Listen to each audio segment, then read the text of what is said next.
And a welcome here to Wake Up Call with Dan Tortora, where sports truly meets that thing called life. Appreciate your patience here this morning. Your boy traveled a lot and came down with a little something here, a little sinus garbajosa going on right now. So if I sound a little bit different, you know why. So that's something that just happens with the territory of running around and not getting to sleep that much. So I appreciate y'all being here. I thank y'all for being here inside the Great Lakes Honda City Studios. You know that last week we were pulling triple duty. I was on the road, so we had specials that were lined up for you to check out, and I appreciate y'all that watched them. So we had a ton of specials throughout the week, and then with Eric Kroom and Pete Moore, and just had a phenomenal time being able to showcase so many wonderful people. Of course, Murph and I were together on Monday before I headed out. So I appreciate you for watching and listening to all the specials that we did. We had a special Sunday broadcast, very early Sunday morning broadcast of the Fantasy Football Power Hour, proudly presented by the Wildcat Sports Pub. So there was a lot of great stuff that came up with that, and I thank you so much for tuning in and being a part of the show in every way that you were, because we obviously were traveling for the ACC tip-off. I had the opportunity to speak with all 18 member schools, all 18 head coaches of ACC men's basketball, as well as a bunch of the players. Of course, did a ton of work with Syracuse, so make sure that you're tuned in to all of that. It'll be coming up on youtube.com/wakeupcalldt, facebook.com/wakeupcalldt. It'll be on X at CallDT and Instagram at wakeupcall_DT. We'll let you know how to connect with the show in so many different ways. And then, of course, we went to New York City, and I covered New York Comic Con. I believe this is year 7 or 8 that I've done New York Comic Con. I thought it was 7, but I think it may be 8. And we had a great time doing that. So I can't thank you all enough for tuning in to everything we got to do there with Superpowered Pop. And I would implore you to go to Superpowered Pop on social media. That's Facebook at Superpowered Pop, X and Instagram, all the same, at Superpowered Pop, not power, Superpowered with the ED at the end, Superpowered Pop. And of course, check that out. And then, of course, we're on YouTube at Superpowered Pop as well.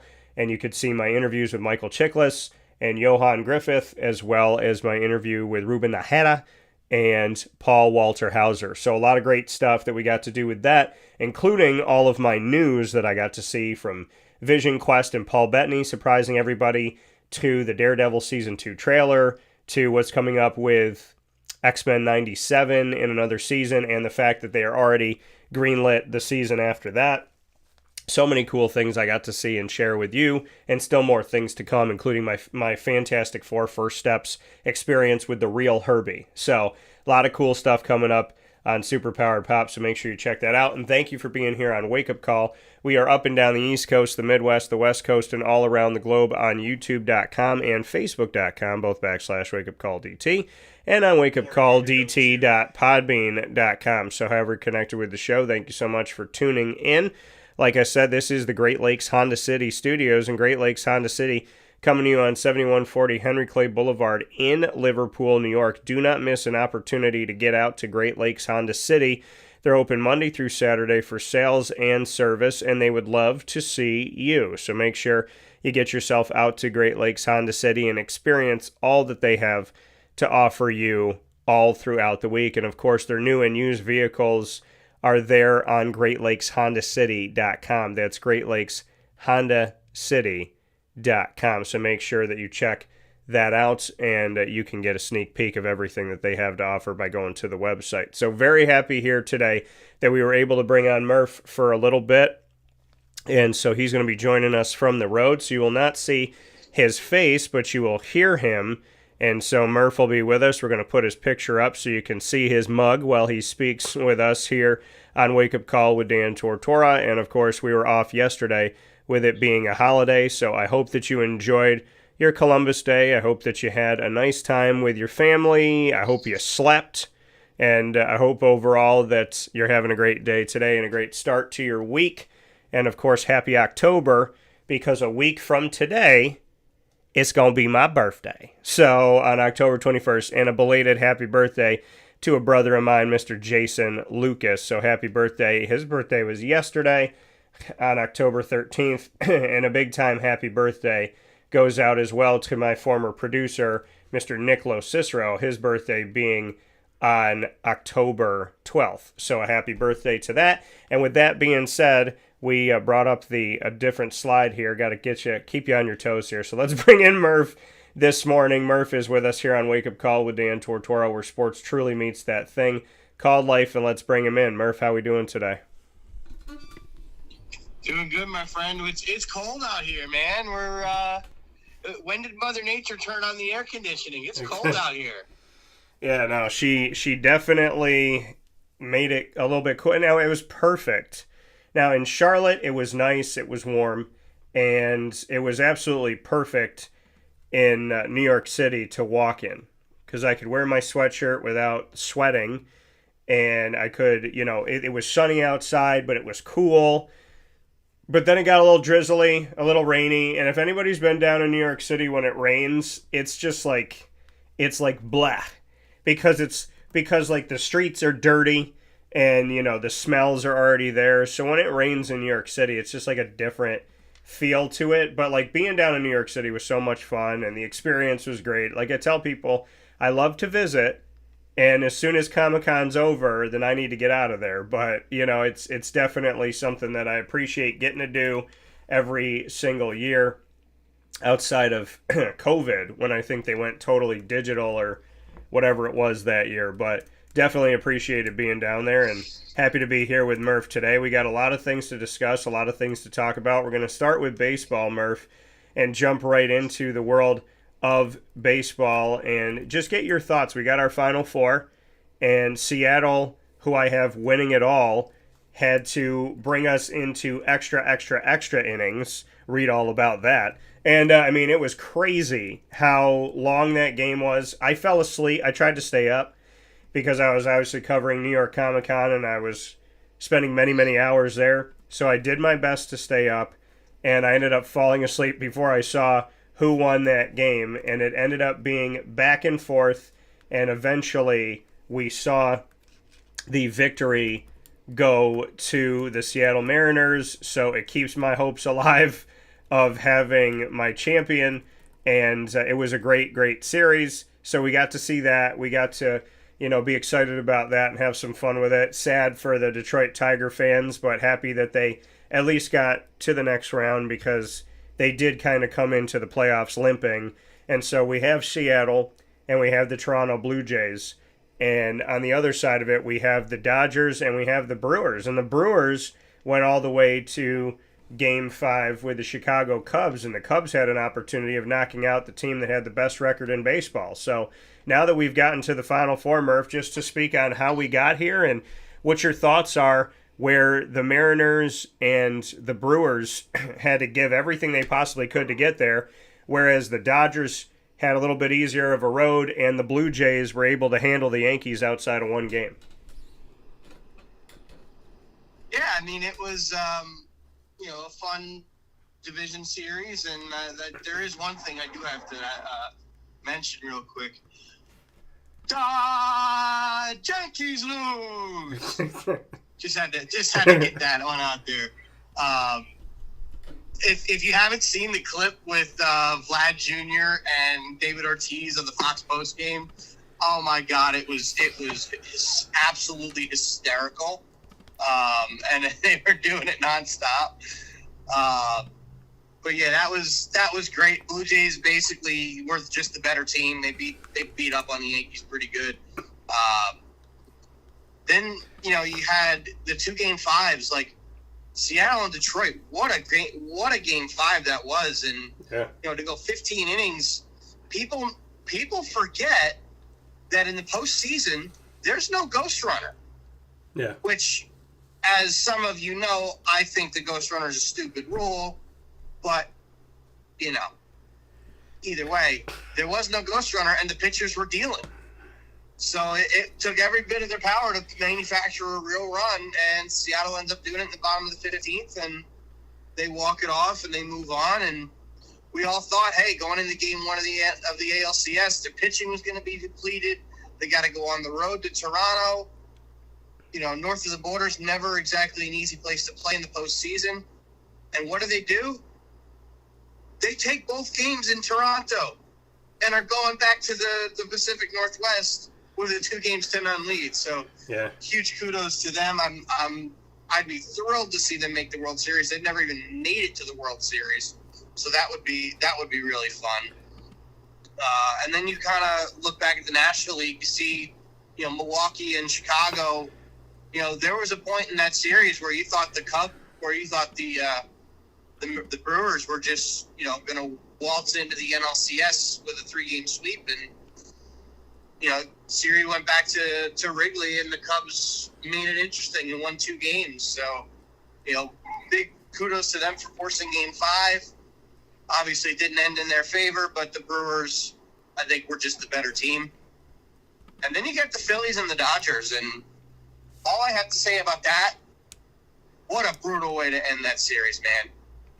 Orion Kerkering just having an absolute brain fart with the bases loaded, 2 outs. He gets a broken back comebacker, bobbles the ball, and for some reason decides to throw home instead of throwing to first to get the easy out, and the Phillies lose. Yeah. I thought about this for a while. I kind of felt bad for the Phillies and then for Orion Kerkering, and then I thought to myself, wait a minute. If it was the Mets in that situation, everybody would be going LOL Mets. So I do not feel bad for the Phillies. I am thrilled that they lost. So happy that my World Series pick was incorrect. But I really do hope the Brewers end up beating the Dodgers. They did not win Game 1, so Blake Snell absolutely shoved last night in Game 1.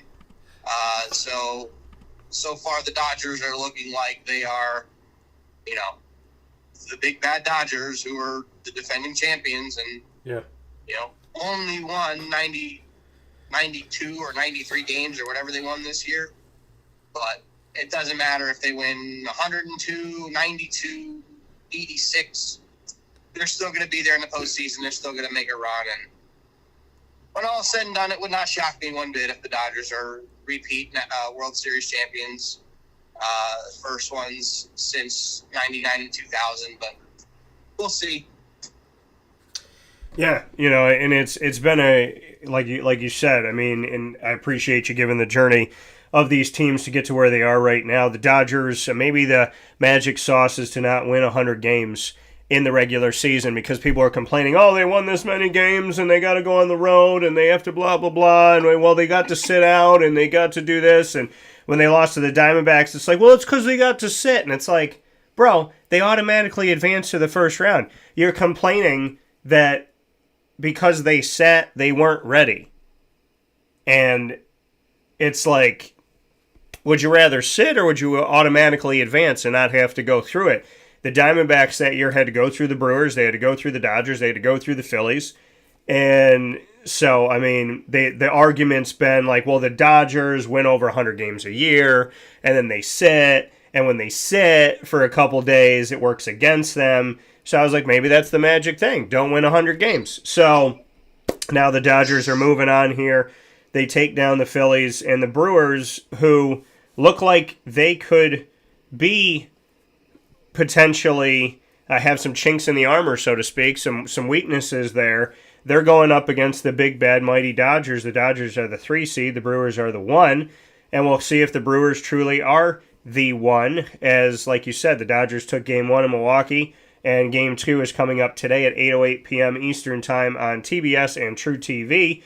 And then we look at the other side of it with the Seattle Mariners and the Toronto Blue Jays. And the Blue Jays are the 1 seed. The Mariners are the 2 seed. And Seattle stole both in Toronto, which is massive, like you stated. And their next game is going to be Wednesday, October 15th at 8:08 p.m. Eastern Time. And that game is going to give us an opportunity to see if Seattle can go home to Washington and take even more of this. Could they sweep this? And here's the thing that's tough for me.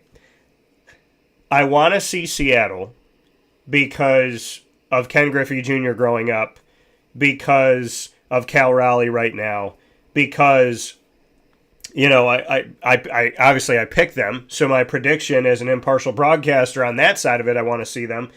But then I have a really soft spot for the Blue Jays. They were the first team that I really liked. And, I had Mets glasses and I had a Blue Jays bat. And I think I got my Mets glasses at 4 and my Blue Jays bat when I was like 7. First Major League game I ever saw was at the Sky Dome back then, before they had the new center that they have. And so I went to see them back in the day, 7 years old, when Joe Carter was playing for them and took down the Twins 11-2. And I still remember that game, and I went there with my parents. So it's like either way, I'll put it to you like this. Whoever wins in the American League, I want them to win it all. Because if it's Seattle, that's my pick that I made going into the postseason. If it's Toronto, that's my childhood, and that's my feel-good thing, right? On the other side of it, the Dodgers, you got enough championships, you spend enough money, relax. And then Milwaukee was one of those teams where they were a thorn in the side of the Diamondbacks, or the Diamondbacks were a thorn in their side, so it went back and forth. So ultimately, I think this is going to set up to be a great... If I had to pick right now, I would say Seattle Dodgers is what we're going to end up seeing. But, it'll definitely be exciting to watch tonight and see if the Brewers can get one at home before they have to head out to the West Coast. And then tomorrow night, it'll be interesting to see if Seattle can continue their strike against them and see where it goes. But, I love this, and I love that there's 4 teams left, and my champion is still alive. So I'm very happy about that. Absolutely. And I think all of America's probably rooting for Seattle, and probably Seattle-Milwaukee. 2 small market teams. Neither one's ever even been to the World Series, let alone won a World Series. So I'm sure that would be, that'd be something that'd be pretty darn cool. Yeah. I love seeing new teams win championships, so I'd love to see that. If it's Seattle versus the Dodgers, then, it is what it is. And, you just hold out hope that Seattle can win. Obviously, as you guys know, last year I was rooting for the Dodgers over the Yankees because I hate the Yankees. And obviously they won. So now this time I will be rooting against the Dodgers because it's not like I have to pick the lesser of 2 evils here. So I could just root against the Dodgers and enjoy it. And hopefully they lose. We'll see. But it's been a fun postseason. I always say that postseason baseball is the best time of the year, and this year has kind of lived up to it. We've had some crazy finishes. We had some big moments from players that are really just seeing this big postseason stage for the first time, and a lot of new postseason heroes that we're starting to see, and it's really cool to see that. You're seeing pitchers come out and just absolutely shove, and they're helping their team win games, and ultimately hopefully helping them win a championship in the end. It's really hard to win a championship.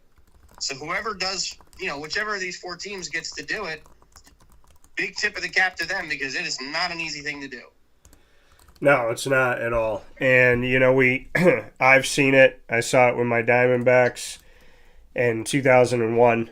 And how hard that was, and how difficult, and how everything really needed to just work together at the end of that game, and just to get to that game, and then how you finish the game. So it's very, very difficult. I experienced it again in 2023 when they got knocked out by the Rangers, and just how good their bats were, and how their pitching was good, and the rotation was good, and Brandon Pfaadt was good, and he was a rookie, and he got called up right before the postseason. And then against the Rangers, their pitching was too much, and they couldn't get hits off of them. And then they just had guy after guy after guy coming up and hitting off the Diamondbacks, but they were able, you think you beat the Brewers, you beat the Dodgers, you beat the Phillies, right? There should be a championship in that, but the Rangers were that last team, and they did what needed to be done. So it is very difficult to win a championship. I will agree with that. Murph and I are going to take a step aside. We're right at the midpoint of the first hour. When we come back, we'll shift gears from one field to the next.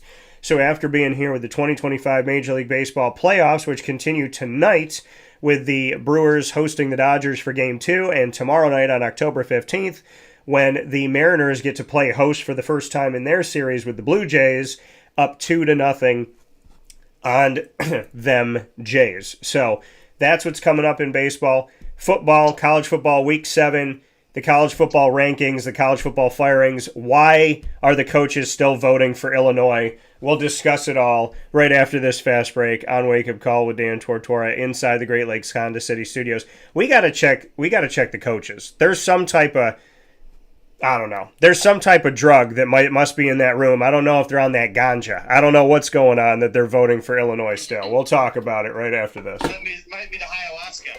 Hey, I'll tell you right now, Murph, it's something that the stickiest of the icky. I don't know what's going on there. We'll talk about it after this right here on Wake Up Call with Dan Tortora. Stay with us. Hi, this is Amy from Mother's Cupboard, home of the whole frittata. We are open daily 6 a.m. to 1:30 p.m. For takeout orders, call 315-432-0942 and tune in to Wake Up Call with Dan Tortora for our monthly food challenge and try our Wake Up Call signature menu item available 7 days a week. Here at Mother's Cupboard, we are Central New York, and it's our honor to serve you. Ma and Pa's Kettle Corn and Popcorn Factory remind us that every day is worth celebrating at 201 7th North Street in Liverpool, New York. Open Monday through Saturday in-store and always online at maandpaspopcorn.com. Serving our Central New York community and beyond, order anywhere, anytime at maandpaspopcorn.com. Stop in to get a tin at Ma and Pa's on 201 7th North Street in Liverpool, New York to get your half-price refills for the rest of your life. Come to Ma and Pa's for your holiday gift giving for family, friends, employees, and clients. And remember, for fundraising and events, to call 315-450-6272. That's 315-450-6272. Ma and Pa's Kettle Corn and Popcorn Factory. How corny are you? This is Jimmer Sikowski, owner-operator of Chick-fil-A Cicero, 7916 Brewerton Road in Cicero, right in front of the Home Depot. I had a deep feeling that God wanted me to do something bigger with my life and to help people, help others. I kept putting Chick-fil-A in my life, and I realized as I was going through the franchise selection process that positively impacting the lives of others was really core to what we do here at Chick-fil-A. First of all, it starts with the food. The food is brought in fresh daily, and we bring in local produce. We prepare to order in the kitchen. We hand bread our chicken. We hand spin our milkshakes. It's great food. It doesn't taste like fast food. I think the second thing is the way people feel when they come in a Chick-fil-A restaurant. It's different. We try to treat people with intentional kindness here, which is very different and deeper than good customer service. And so I think it feels remarkable for most people to come in a Chick-fil-A restaurant. And then lastly, the impact that we try to have in the community is very different. It's a big part of the expectation of every operator of a Chick-fil-A restaurant is that they are actively engaged in the community, they're a leader in the community, and they're making a difference. When they realize that what we're striving to do is to shine a little light in their life, that's a very, very different experience than you will have in any other quick service restaurant. And it's that remarkable experience that I think people will emotionally connect with. And a welcome back here to Wake Up Call with Dan Tortora, where sports truly meets that thing called life. We appreciate you being here with us inside the Great Lakes Honda City Studios. Cannot thank you enough for being a part of the show, and thank you so much for being with us Monday through Friday from 9 a.m. to 11 a.m. Eastern Time, including whenever we have these shows that we have outside of the schedule, like we had this past week. And so definitely appreciate y'all for being with us. And it's time for Murph and I to get into the college football world. Let me set the scene here because there's a few things that we got to talk about. But, you know, I've told y'all for years that the Big Ten has an unfair advantage. And with the rankings. And never have I said that they're not good, or they can't win, or they can't compete, or they can't send guys to the NFL. So you know that. I just said they get an unfair ranking, which is not the student-athlete's fault, but it's true, right? So, and amidst the Big Ten, within the Big Ten, the ones that get the absolute highest of the high praise when they've done nothing Michigan, Ohio State, and Penn State. Well, Penn State, I argued all this season, had done absolutely nothing. Their wins were against nobody. And when it came to ranking-wise, I'm not trying to disrespect the teams that they beat. I'm just saying they weren't wins that had any merit to the polls. They beat Nevada unranked, FIU unranked, and Villanova, is in the FCS.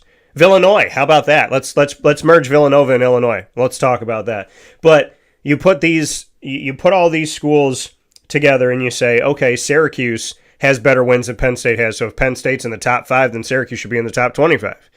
Because what's good for the goose, right, is good for the gander. Then you see that Penn State loses to Oregon, and the argument is, well, it was a quality loss. And there's only 2 conferences that have quality losses, the SEC and the Big Ten. Oh, and Notre Dame, who's not in a conference for football. Then Penn State lost to UCLA. Then Penn State lost to Northwestern. What I've been telling you all year is, if they don't do it on the field, don't give them the ranking. And now the AP, they have to answer to this. The coaches poll has to answer to this. Because this is another example of why I say what I say. I don't have it out for the Big Ten. I don't have it out for Penn State. I have simply stated, put the teams in places that they've earned. Penn State has earned nothing this year, and it took them having to fall on their face multiple times in front of the nation for them to go, okay, well, maybe we need to do this. And then James Franklin gets fired. So in a year where I took a stand based on factual evidence, look at what happened. Penn State's high because of what? Nothing. Quality loss was the best thing that they had. A quality loss was the best argument, which is not even an argument. So then they go up against UCLA, who's defeated, 0-4, and they lose. Then they go up against Northwestern, and they lose. Penn State should not have been in the top 10. They should not have been in the top 5. And my argument is, until a team shows you, and I understand in the preseason you got to do that, but I've spoken with commissioners that have said, let's get rid of the preseason poll. Let's just do a poll 3 weeks in. Let's do a poll once we know, okay, because there's a bunch of conferences. The ACC is going to start doing it. The SEC, the Big Ten, playing 9 conference games, 3 non-conference games. So if they play the majority of their non-conference games or 2 non-conference, 1 conference game in the first 3 weeks, then rank them. I talked to Tim Pernetti, the commissioner of the American, about that. He said the preseason poll is ridiculous. He took the preseason poll away from the American kickoff, that the media didn't even vote for the American itself, because he said, how are you supposed to know? There's coaches changing, there's players changing, there's rosters that are completely being, gutted and restarted again. So how could you even make a decision, which I agree with, it's very difficult to do. And so here we are. Penn State got the ranking that they always get. They did nothing to prove it. And now I'm waiting for the apology letters, the cards, the chocolates, the roses to be left at the doorstep, because I took a stand with factual evidence, and some people said, yeah, Dan, you're right. And some people said, no, Dan, you're wrong. But Penn State showed you on the field that their ranking was not a deserved ranking. It was not an earned ranking. They had no right to be where they were. And they took spots away from other teams. They took spots away from Georgia, Alabama, Texas A&M, because their name is Penn State and because they're in the Big Ten. And they showed you this year, they showed you once again this year, just like it happened in 2020 and it's happened in other times, the Big Ten's rankings with Penn State and Michigan and Ohio State, 99.9% of the time, you should question them. And there's only one team that should be where they are, and that's Ohio State. And I would even argue that Miami's better than Ohio State. And I would argue that head-to-head, Miami might beat Ohio State, because I don't know if Ohio State can score as high as Miami if Miami gets going. I think that would be a great matchup to see. And if that's at the end of it all, then that's at the end of it all. But I wanted to preface this entire conversation by stating a fact. Before we get into Indiana, before we get into the teams that are doing well in the Big Ten, let's talk about the team that wasn't.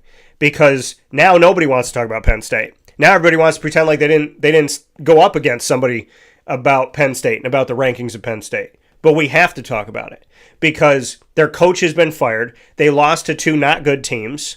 And now people want to say, well, Penn State's not that good.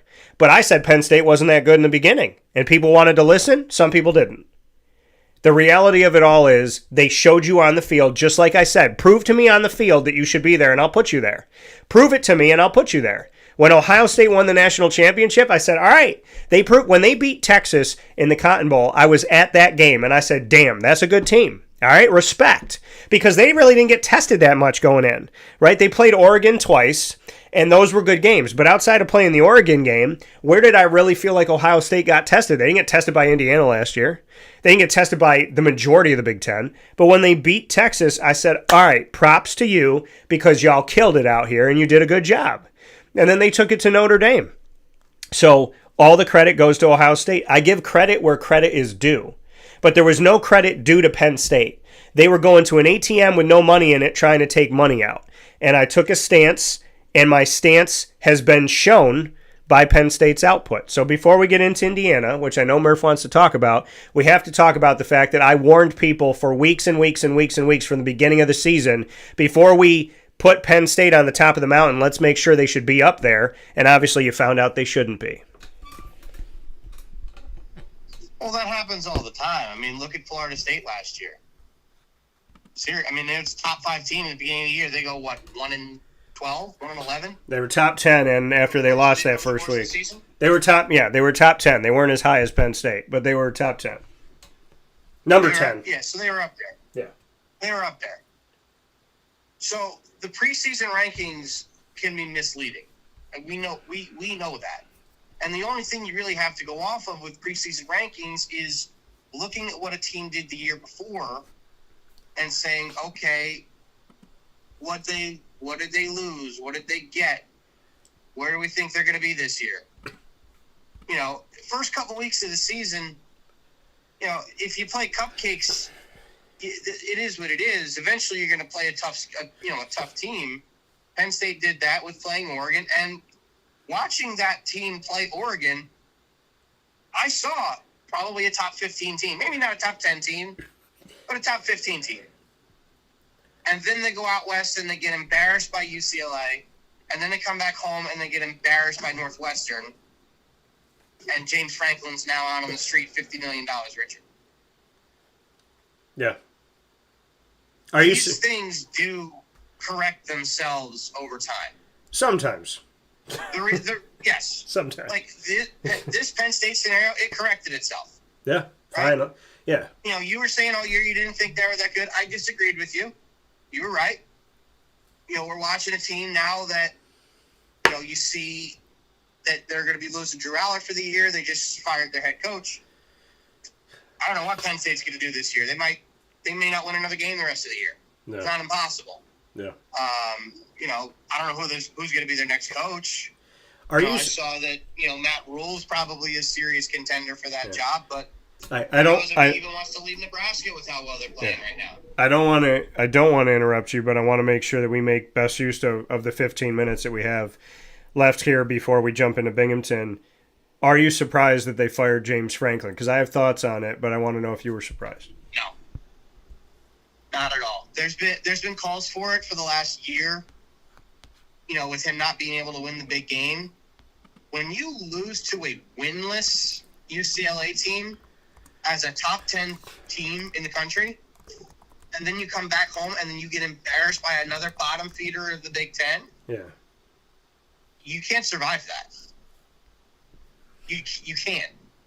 I don't care who it is. It could have been Nick Saban. You can't survive that.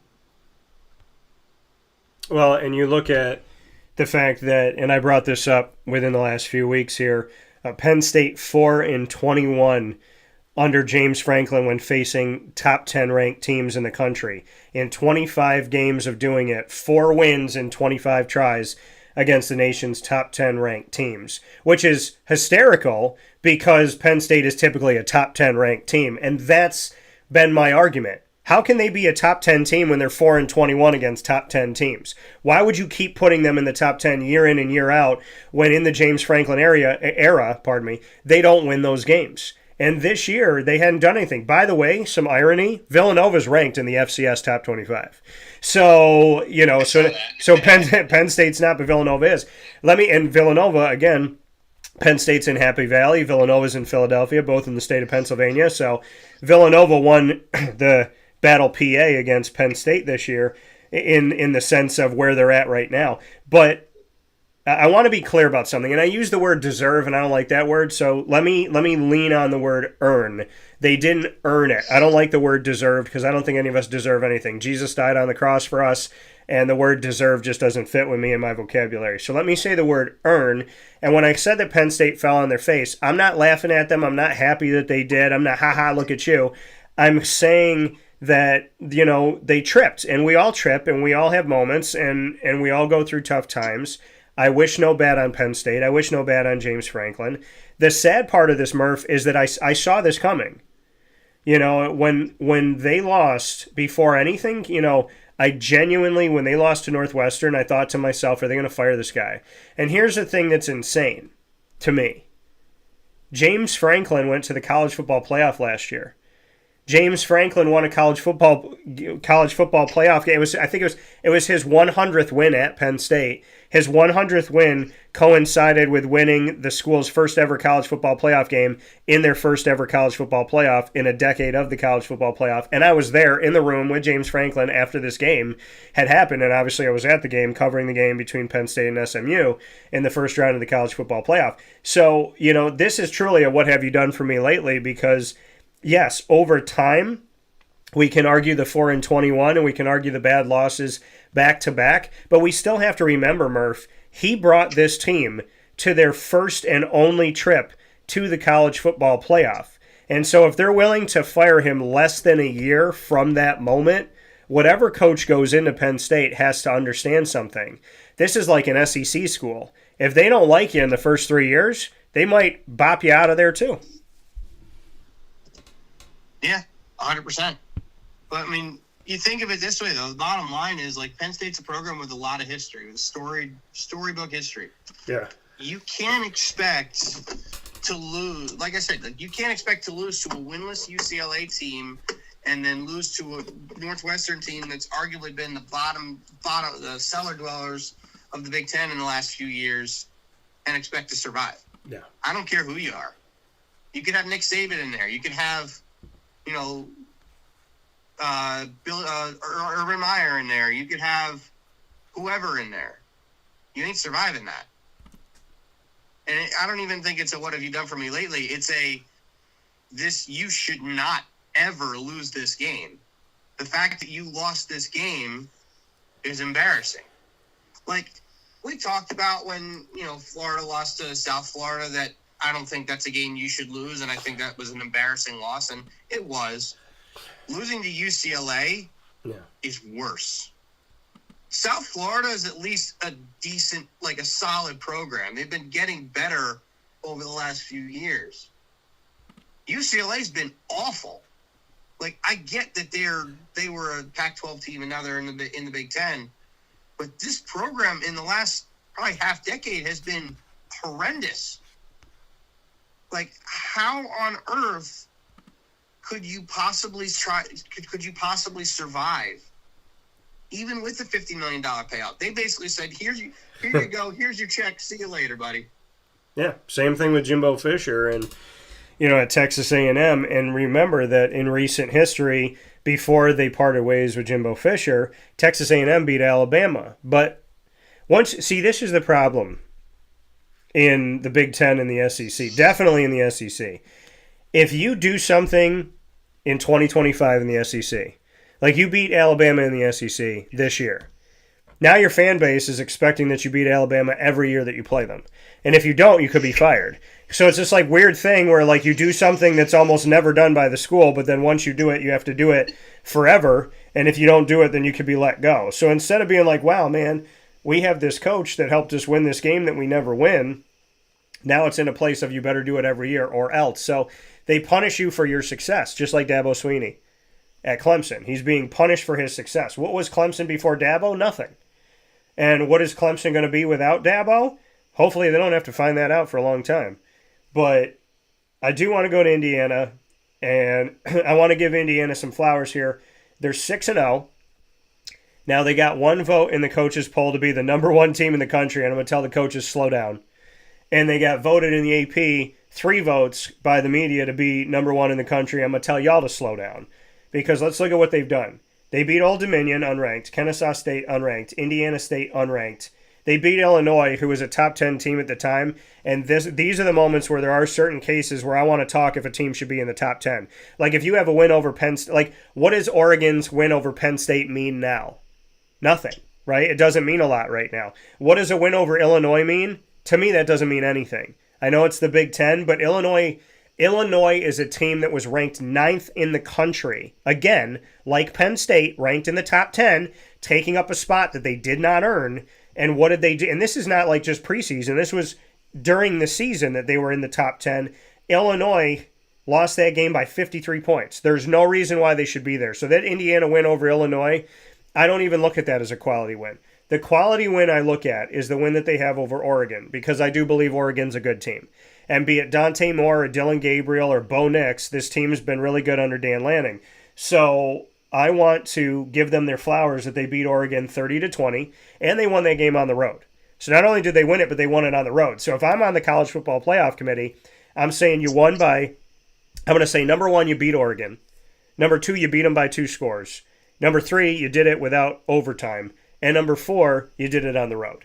And not in any typical order, just saying I'm looking at those 4 points. And I think Indiana deserves their flowers. Now, do I think that Indiana should be 3rd, or would I give that to Texas A&M or Ole Miss? In my opinion, the SEC and what they've done and how they beat up on each other that Murph and I were talking about off the air, I would have Texas A&M at 3rd. I would have Ole Miss at 4th. I would have Indiana at 5th. And with Alabama having a loss this season, then maybe I keep them at 6. And then obviously Oregon has to, they're at 8 in the AP, they're at 9 in the coaches poll. I'm okay with that. Now, the problem is, this is a good problem to have. The committee's going to have a lot to look at, because there's a bunch of undefeated teams still, and there's 1-loss teams. I think Georgia Tech, if they keep doing what they're doing, they're going to get in the college football playoff. They might be the 12th seed, but they're going to get into the college football playoff. So when I look at how everything is right now, I do want to give Indiana their flowers, because they beat a good team, and they did it on the road. They didn't do this last year. They had no business being in last year. This year, with a win over Oregon, if I look at the rest of Indiana's schedule, and we look at what Indiana's done, you say, okay, they got to play Michigan State. That win doesn't mean much to me at all. That's a middle team in the Big Ten. They beat UCLA. That's a nothing win to me. The Maryland thing is a nothing thing. The Penn State thing is a nothing thing. The Wisconsin and the Purdue is a nothing thing. So here's my issue with Indiana. They have 1 quality win. So to put them in the college football playoff, now, yes, if you win the Big Ten championship, then obviously you're going to get in. But I would still like to see them go to the title game and beat Ohio State. If they do that, then I'm like, okay. Now, I know the committee's going to put in more than 2 Big Ten teams because they can't help themselves. But how many Big Ten teams should get in? Should it be Indiana, Ohio State, Oregon? Do you argue that you put in USC? So the question is, with the rest of the schedule for Indiana, what can they possibly show us? Unless they blow all of these teams out, let's say they beat Michigan, UCLA, Maryland, Penn State, Wisconsin, Purdue by an average of 2 scores. Then, okay, you say, okay, well, they're dominating the Big Ten, but they don't have a ranked team on their schedule for the rest of the year unless they play Ohio State in the championship game. So I will give Indiana their flowers, but I will also say about Indiana the same thing I would say about Ohio State and Penn State, is you have 1 quality win at the end of the season. I would rather take an SEC team that's gone up against a bunch of teams that should be ranked in the top 20 or top 15 or top 10. You know, I would rather take a team that plays, like if Texas A&M lost to Ole Miss, I'd still like to take both of those teams right now. So do I have Indiana as 3? No. I probably have Indiana as 5 in the national rankings because I can argue that. I can argue them above a couple of these 1-loss teams, but head-to-head, would I rather have Alabama or Indiana? Alabama. Would I rather have Georgia or Indiana? Probably Georgia. So in Texas Tech, I mean, they're undefeated, but that's kind of a toss-up to me between them and Indiana. I'm happy for Indiana. I don't think they're a top 3 team in the country, and I don't know if they can show us that in the next, half of the season, Murph. I don't know if these next 6 games for them are going to mean more than what Texas A&M and Ole Miss and Alabama and Georgia and LSU do in the SEC. Yeah, I mean, that's a good point. I look at it and think, well, Oregon is a huge win. Going out to Eugene's never an easy place to play. So I will give them a massive amount of credit for that one, especially winning by 2 scores. Yeah. And double digits. So, I look at them and think, you know what? Obviously, they're not going to, play anybody really the rest of the year. But if they do win out, which at this point I'd be shocked if they don't. Yeah. I guess you could say their toughest game left would quote unquote be Penn State, but it's not even going to really be all that tough. I think they got to go to Happy Valley, but with a new coach, with a new quarterback, like who knows what that Penn State team's going to look like at that point. Yeah. But yeah, like I imagine they'll probably win out and go to the Big Ten championship. They're either going to play Oregon or Ohio State. It'll more than likely end up being Ohio State. And, I think if they play a close game with Ohio State, last year in the Big Ten championship, they got blown out by Ohio State. We know that.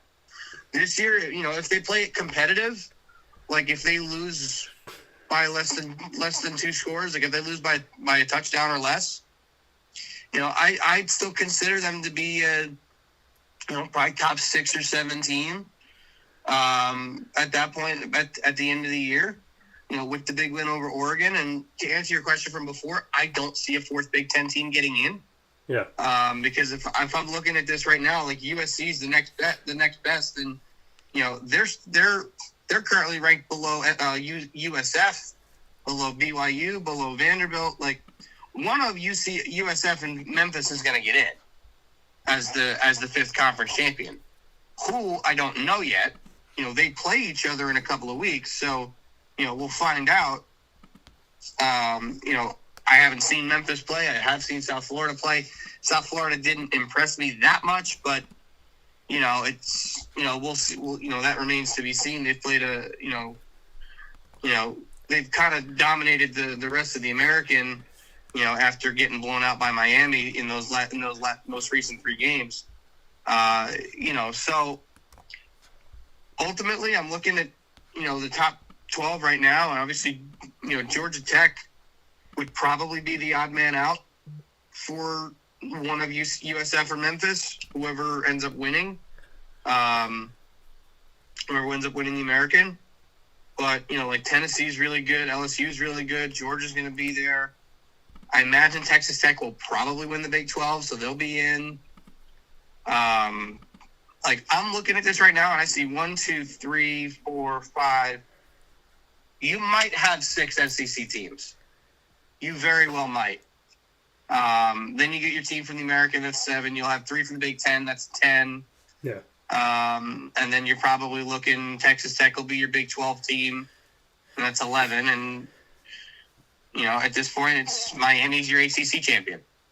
Like, I think at this point, if the playoffs was tomorrow, you would have 6 from the SEC, 3 from the Big 10, 1, and then 1 each from the American, the ACC, and the Big 12. Well, and this is what it comes down to. I mean, the SEC beating up on each other. You look at those teams and how dangerous they are, and Texas A&M. I mean, if they're undefeated, then yeah. But if they're 1 loss, I still like them. And then, I mean, here's my argument really quick here before we jump into our Binghamton special. Oregon lost to Indiana. However, if you look at Oregon's rest of their schedule, they're playing teams that now they'll play Rutgers, who's 3-3. They'll play Wisconsin, who's 2-4 and doesn't have a win. Rutgers and Wisconsin don't have a win in the Big Ten. Then they'll play Iowa, and Iowa's 4-2. Then they'll play Minnesota, and Minnesota is 4-2. They'll play USC, who's 5-1 and 3-1 in the conference, and they'll play Washington, who's also 5-1. That's a better schedule than Indiana. So if you look at it, if Indiana is to somehow trip up here and lose, and let's say you have one loss Indiana and you have one loss Oregon, you say, okay, head-to-head, Indiana beat Oregon. But when it comes down to, let's say neither one of these teams wins the Big Ten title, then the question becomes the head-to-head, is that enough? Because it should be, right? If that's the case, one of those teams will have 2 losses. Right. Well, that's the thing, is if you look at the team, because Indiana, to me, they're playing the bottom of the bottom. They're playing a worse schedule coming out of this thing. They're playing a below 500 UCLA team. They're playing a below 500 Michigan team, or a 500 Michigan State team. They're playing a 4-2 Maryland team. They're playing a 500 Penn State team, a below 500 Wisconsin team, a below 500 Purdue team. That's what they have left.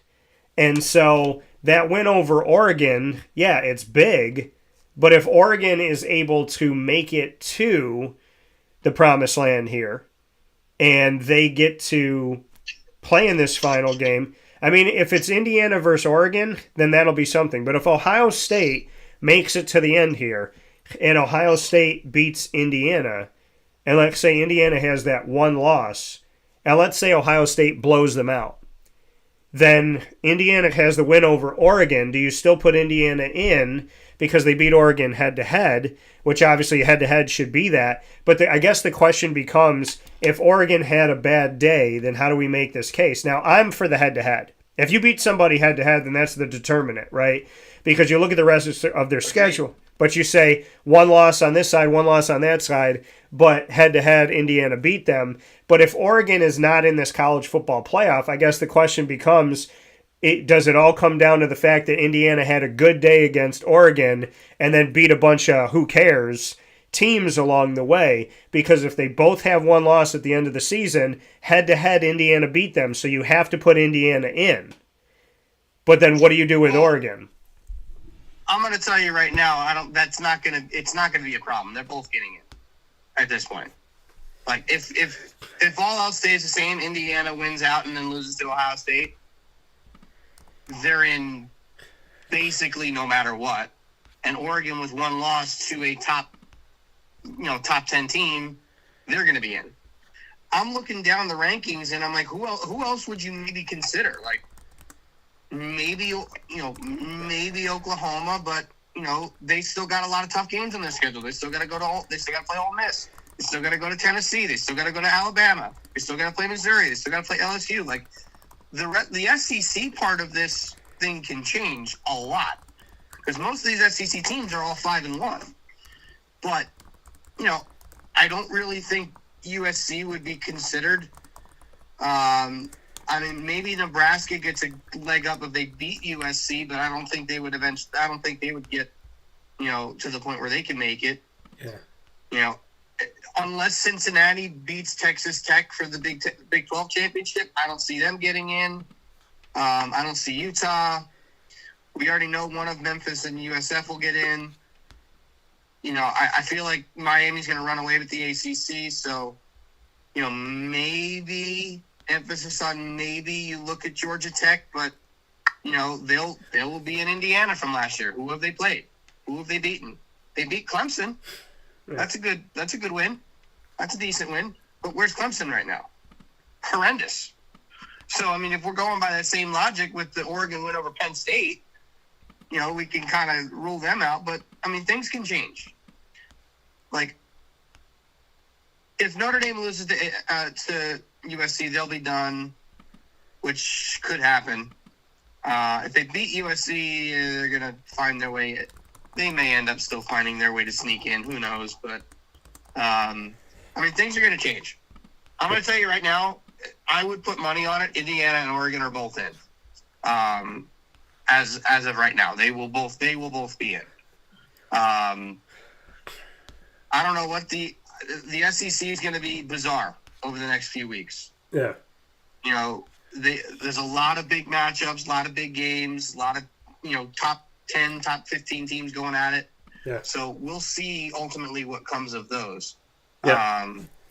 So ultimately, to me, like, they'll both be in. I don't think we need to worry about that conversation for Indiana, Oregon. But it's a good point. If it does come down to those two, which I don't think it would, I'm taking Indiana because of the win. They beat them head to head. Yeah. Yeah, and that's how it should be. It's definitely how it should be. But I think Oregon, I'm looking at the teams I think are going to be most dangerous right now. And if you put my feet to the fire, and for those of you waiting for Alecia to come on here, the 2-time national champion will be on in just a moment. I'm going to keep saying that throughout the broadcast this morning because I think y'all should know. But, yeah, I mean, I think feet to the fire right now with college football. I think the most dangerous teams based on what you see up to this point, I think it's Miami. I think it's Texas A&M. I think it's Ole Miss. I think it's Oregon. Indiana's got to show me a lot because, again, they have that one tough game. But I don't want to play Georgia. I still don't want to play LSU. I don't want to play Georgia Tech at all. I think Syracuse is going to have a big issue with that.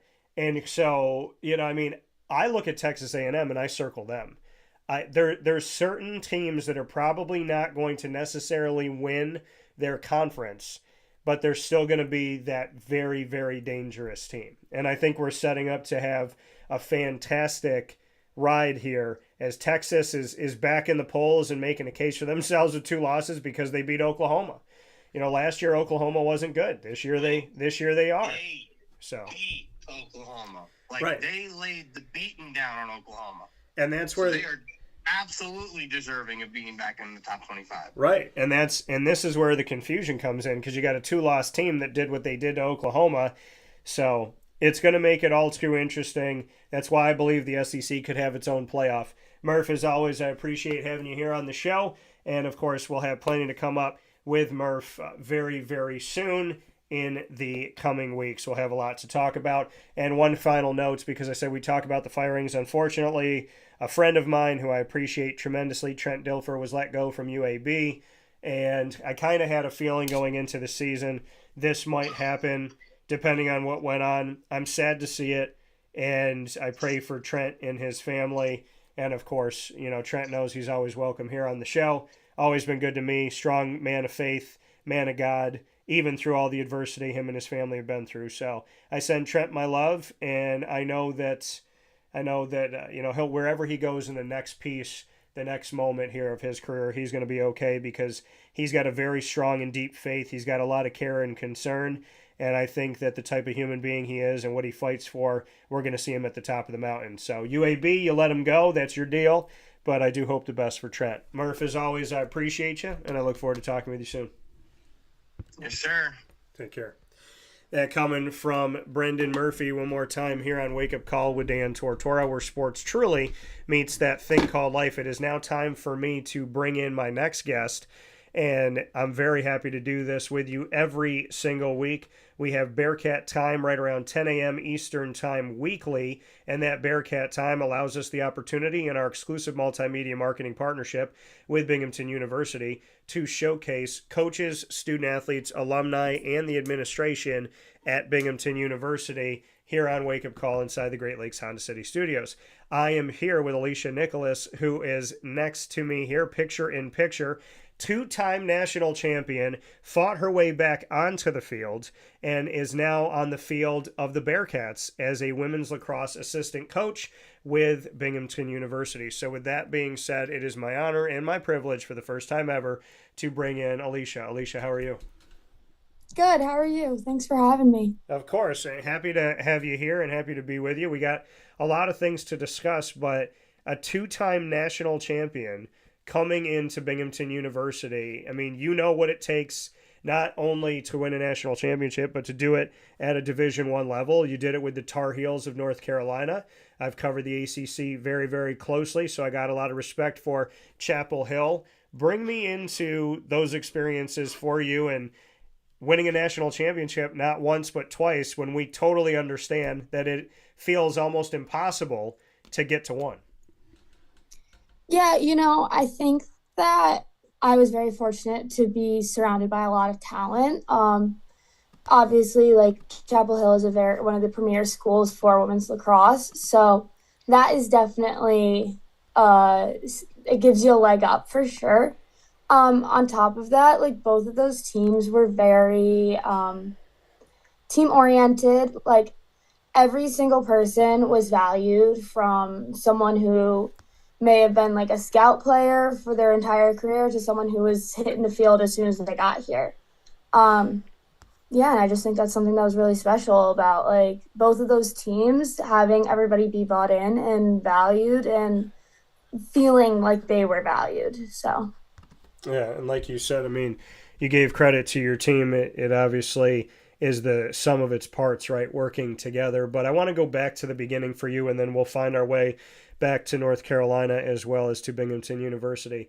Do you remember the first time that you picked up a stick on the lacrosse field and thought to yourself, this could be my thing? yeah, I actually like, so my stepdad who coaches at the Ithaca High School, um, he started dating my mom, and him and Dominic played lacrosse. And I was like, yeah, I want to be included. Dominic is my middle brother. And I was like, yeah, I want to be included too. And I played field for a couple months. And then my first tournament, I picked up a goalie stick and I made 3 saves. And I was like, okay, I'm good at this. Like everyone started before me. So I picked, like, just started playing goalie, and that was what I was good at. I was like, yeah, this is it. And, being a goalie on this team, I mean, we know that when we see the goal in different sports, right? We see it in hockey, we see it in lacrosse, see it in soccer, right? There's different sizes. It is not a big space, right? But there's so many different ways that somebody can try to intricately get that ball past you.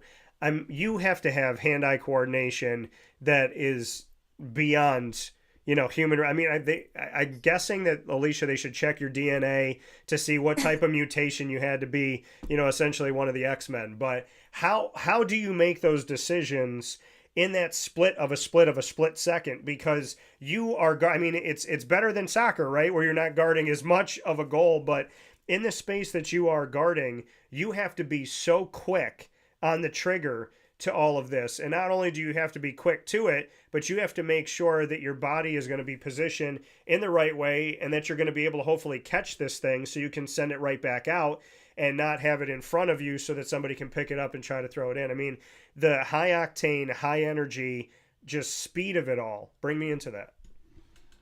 Yeah, so basically it's all just repetition. Obviously, like natural abilities and athleticism, like really obviously that like plays into it. I was very fortunate to have a very specific skill set that worked really well for this position.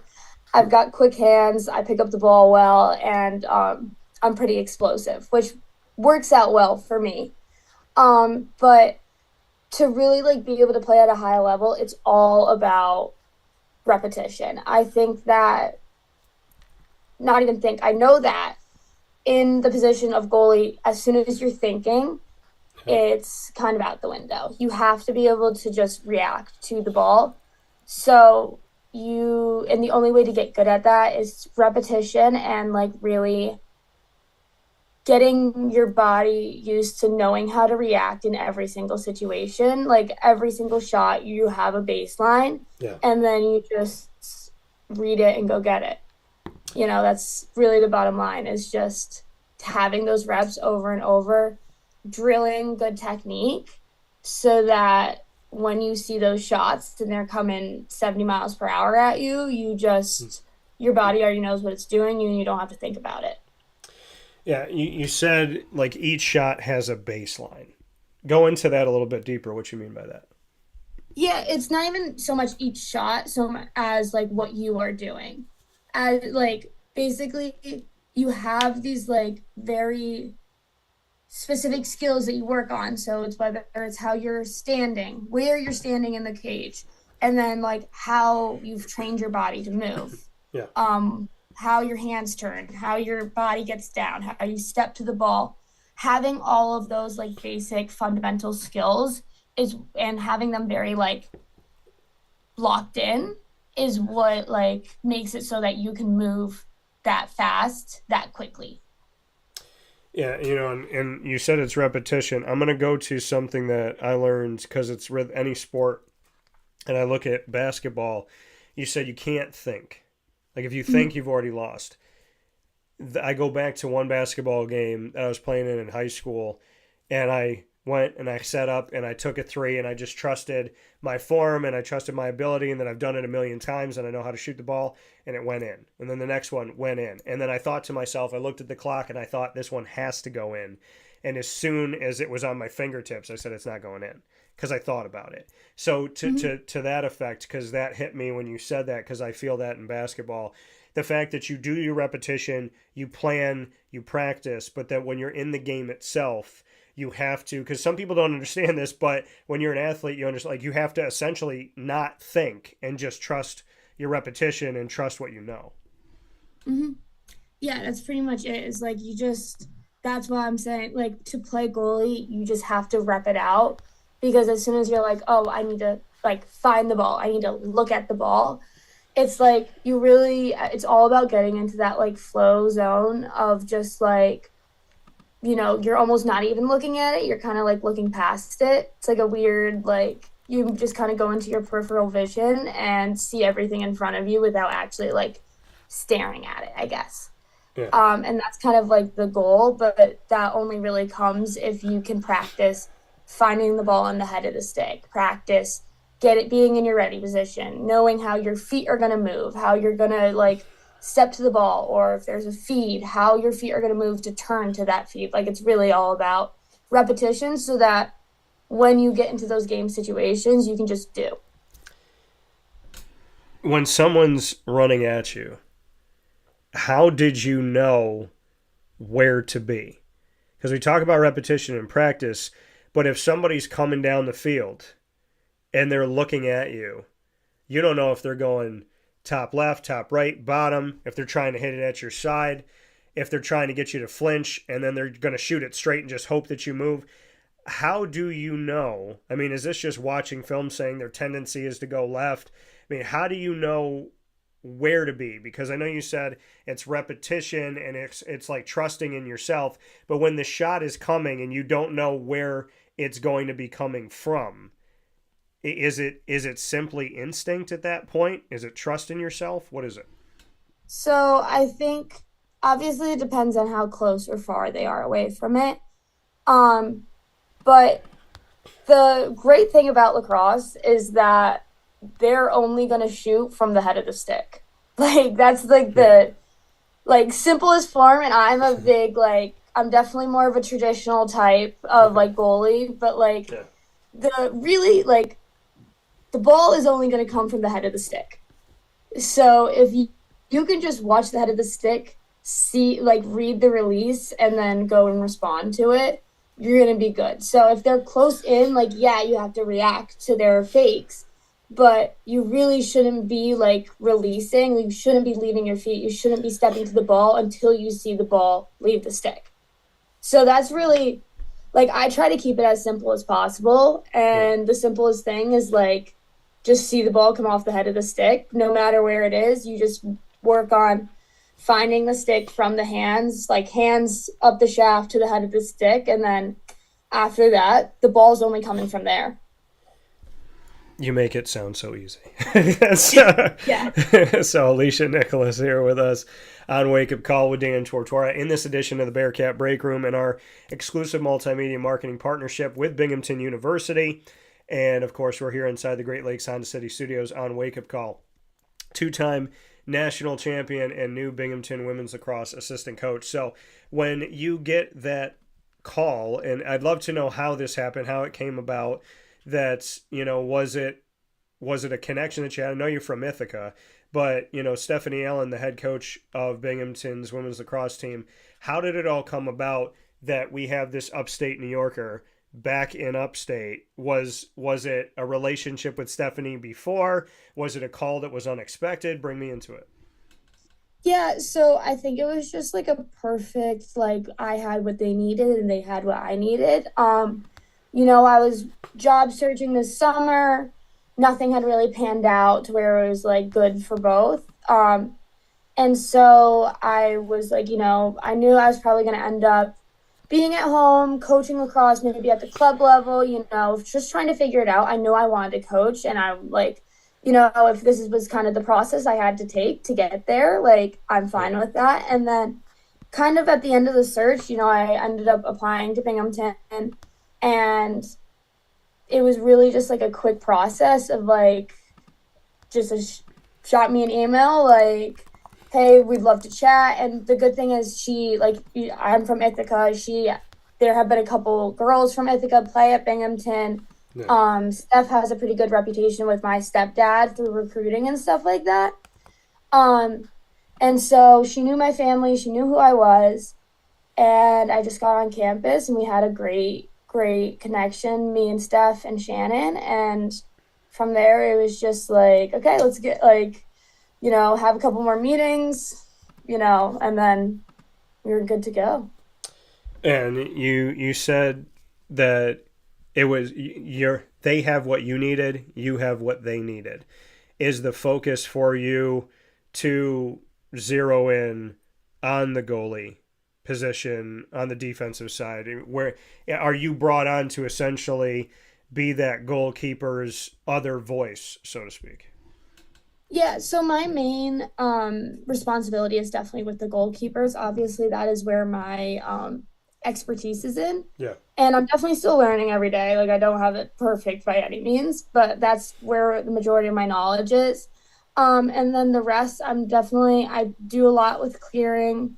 And then I help a little bit with defense. But I'm just happy that they let me have an opinion. And, both Steph and Shannon are like great at, I'm very raw. This is my first coaching job. I have a lot of ideas. Some of them are bad. Some of them are good, and they just I'm very fortunate to be in a position where they let me have these ideas. They're not shutting them down immediately. They're listening and helping and pushing me in the right direction. Yeah. Which is really awesome. But my main focus is 100%. Like, that is my responsibility, and then whatever they'll let me help with, I love to help. So no, and it's great to have you here at Binghamton, and to bring what you've brought and to show that somebody from upstate New York can go and attain a national championship. I think that's going to speak with these young women very well, right? That they can do it, that some of them may feel overlooked, underappreciated, undervalued, under-recruited, and that you can be an example for them as well. I'm sure that'll mean something.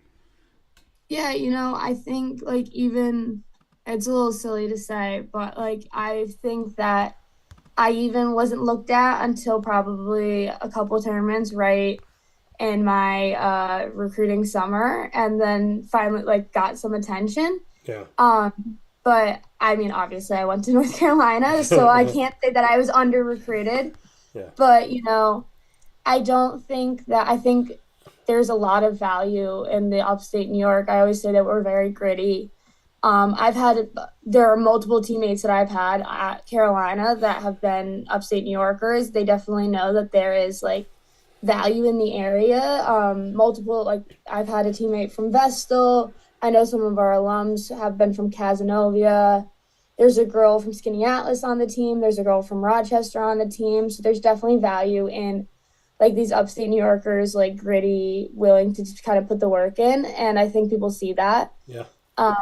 Even if it's not as easy to get looks at some of these big prep schools or such, but it's an area that produces good lacrosse players, 100%. We have strong club teams, and we have strong athletes. So yeah, like you said, gritty, because as a lacrosse player in upstate New York, you play in the snow. So with that being said, in that cold sometimes. So with that being said, I do want to go back to your career here now. When we look back at North Carolina and you being a Tar Heel from 2022 to 25, in 2023, you were named an honorable mention All-American by USA Lacrosse Magazine, also selected to the Tia Wharton Award watch list. And you were one of 6 Tar Heels that season back in 2023 to start all 21 games. Finished the year tied for the team lead in ground balls with 33. And at the end of the season, you led the Atlantic Coast Conference in goals against average at 8.51, while also ranking 7th in the country in that category. Let's stop there for a second. So top 7 in the country in goals against, and the top goalkeeper in the ACC. That's pretty amazing. Yeah, we had a really, really strong defense that year. We were very veteran, and the style that we played was very conducive to my style, which was wonderful. I like seeing shots coming down the alley, but also like it just worked very well for how I played, and we were a great unit. Brooklyn Walker-Welch, Gabby Hall, Emily Knowles, Ellie Traggio, like it was a really, really strong defensive unit. Livy Lawton was in there too. Julia Dorsey before she got injured. Very veteran. I was fortunate enough to play with a lot of them. We were very connected, and I definitely think goals against is a like team stat 100%. Because obviously they have to. If they stop, don't let them shoot, then it's a little easier. But yeah, we just had a great unit. I was really fortunate to play with them. They really believed in me. Yeah, and it was a lot of fun. We were very competitive. We were like definitely a go out and get them unit that year. So, well, it shows who you are, that humbleness and lack of ego by how you answer that question, and I appreciate that very much. So, to give credit to your team, and obviously, I'm sure they would give credit to you as well, and so that connected, just family approach, and that's incredibly important. I know to have a family and not just say you're a family at Binghamton with Stephanie Allen and so on and so forth as you move forward. In the fall of 2023, just a couple of years ago, you were diagnosed with cancer, and you underwent treatment, and then you appeared in every single game for the Tar Heels in 2024. You started 16 of those games, and your return to the field, you ended up being named from that the best comeback story in USA Lacrosse's Best of Lacrosse 2024 campaign. So you do what you do in 2023. We talked about how great that was, leading the ACC, top 7 in the country in goals against, and then you find out that you have cancer, you undergo treatment, and it feels like you don't miss a beat from the outside looking in. Bring me through all of that. Bring me through how you found out about the cancer, and then just going through it, and your mentality and your hopefulness, and just how you got through it to get back on the field. I mean, this is a multi-layered question because it's a multi-layered situation, but I'd love to hear how you not only responded to cancer, but responded so well. Yeah, so I first want to say, like, I had a very, very strong, like, health kind of cast along with it. I always tell a lot of girls, no matter where I'm at, like, your access to healthcare when you're in college is probably, like, playing college athletics is probably the best you're going to have. So, like, take advantage of it. But kind of just, like, starting from the beginning, we, like, so I kind of, like, came back my sophomore year winter break with like a really raspy yelling voice, and I didn't really know what it was at the time, but like looking back on it, like that was kind of like the first symptom of like my basically the like tumor that I had was like wrapped around my vocal nerve, so that was kind of like the first indication. On top of that, I was just like very tired all the time. I was taking a lot of naps that whole season. Like, I kind of just chalked it up to, like, first time, a lot of stress, all that stuff. And so I was just, like, very tired, napping, like, sometimes even, like, sleeping through class, like, just kind of, like, having a lot of energy trying to get up. And then that summer, it kind of even got more where I like could take 2 naps a day, like very tired a lot of the time. I was at school, I was taking summer school, so just like kind of trying to get through it where like I would wake up, go lift, go home, take a nap for like 2 hours, And then that fall, it was getting even worse where like I was like sleeping through classes, felt like I couldn't get out of bed. I thought it was because I had really low iron. And I was like, oh, must be it. Like, I was like asking my roommates, like, when does the iron kick in? I need it to work. Like, I'm still so tired. Yeah. And like, and then eventually I was like, well, my mom has hypothyroidism. Maybe that's what I have. And what kind of pushed me over the edge is we did like a run, and it wasn't the hardest run we had ever done. And I ended up like throwing up after. Okay. And I was like, I've done much harder things. Like, this was not the most difficult one. I felt really sluggish, like just everything. My body felt slow. Yeah. I was really far behind everyone else, and then ended up like getting sick after. And I was like, okay, like this is not normal. This is not how I normally feel. Yeah. And then I had some great medical staff around me. My athletic trainer, and then also my sports psychologist encouraged me to like go actually like get a doctor's appointment as soon as possible. So on a Wednesday, which was literally the next day, they ended up getting me in for an appointment with our sports doctor, Dr. WLAX. Like, she's our team doctor. And I was like, I think I have hypothyroidism. I'm hitting all these, like I'm hitting the symptoms, don't feel good, super sluggish, super tired, like all these things. And she was like, okay, like, let me feel your thyroid. And then, like, felt my thyroid. And then she was like, oh, like, you have a bump there. Like, that's not normal. Because you could, like, it was the largest one was about 4 centimeters long, right on the left side of my thyroid, right on the left side of my throat. Yeah. And so basically we did my blood works to see if my like levels were normal. They were fine. So then that Wednesday I went to the doctor's. Thursday got my blood work back. By Friday, Dr. WLAX is like, okay, let's get you scheduled for an ultrasound.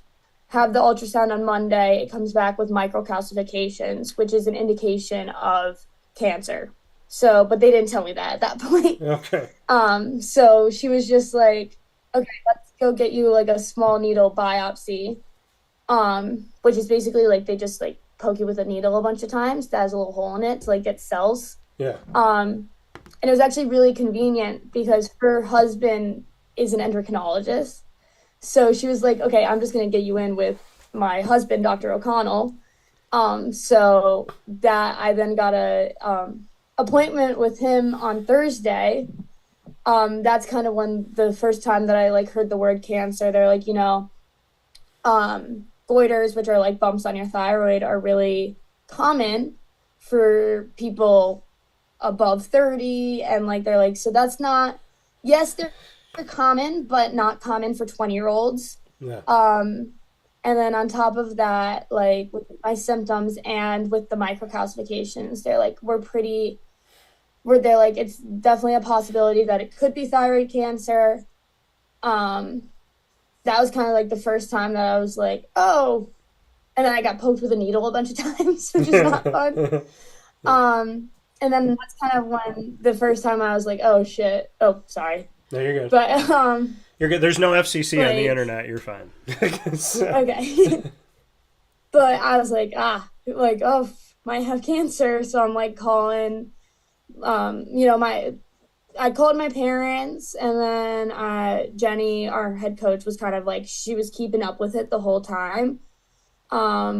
Just kind of like seeing how I was doing. She knew I was going to the doctors because of like all this like sluggishness, all that stuff. And so I called her and like let her know and let my athletic trainer know. And then a week later, I got the results back, and they ended up being thyroid like papillary carcinoma, which is actually like not, it's like out of all the treatments that you could have, this is like the best developed and like easiest to handle. Okay. So basically my treatment plan was like, I got my diagnosis, I think the first week in November. I ended up having surgery November 29th. They removed my entire thyroid and 2 lymph nodes. So I had 2 lymph nodes right here that were also like very obviously having cancer cells in them. Then they did a biopsy of about, I want to say 20 other lymph nodes. I ended up having 16 of them positive for like cancer cells. Also with papillary carcinoma, like thyroid carcinoma, it's very slow moving. So like none of this was like, we need to start moving now. Yeah. I kind of like bullied my surgeons into doing it as soon as possible. Yeah. It's like, no, like I really, like season's in January, like I need to do it as soon as possible. Yeah. And so they got me in surgery the 29th. And then the biopsy came back, which meant that I needed to do a radioactive iodine treatment. So I had to go, so I recovered for 2 weeks. 2 weeks after my surgery, I had to do for 3 weeks, starting 2 weeks after my surgery, I had to do a low iodine diet, which meant I couldn't eat any salt. So like anything processed, essentially I couldn't make, like I couldn't eat. Yeah. So I was eating like vegetables and like very lightly seasoned meats and like a little bit of rice and a little bit of bread every day. Yeah. And so that was the situation for 3 weeks. And then when I got back to school, it was very well timed. So I got back to school, I think on like a Saturday, ended up having my radioactive iodine treatment on Thursday. And then, so I kind of had to like, that's like literally, it's like they give you a little pill that has radioactive iodine. And then the iodine, so iodine is the only,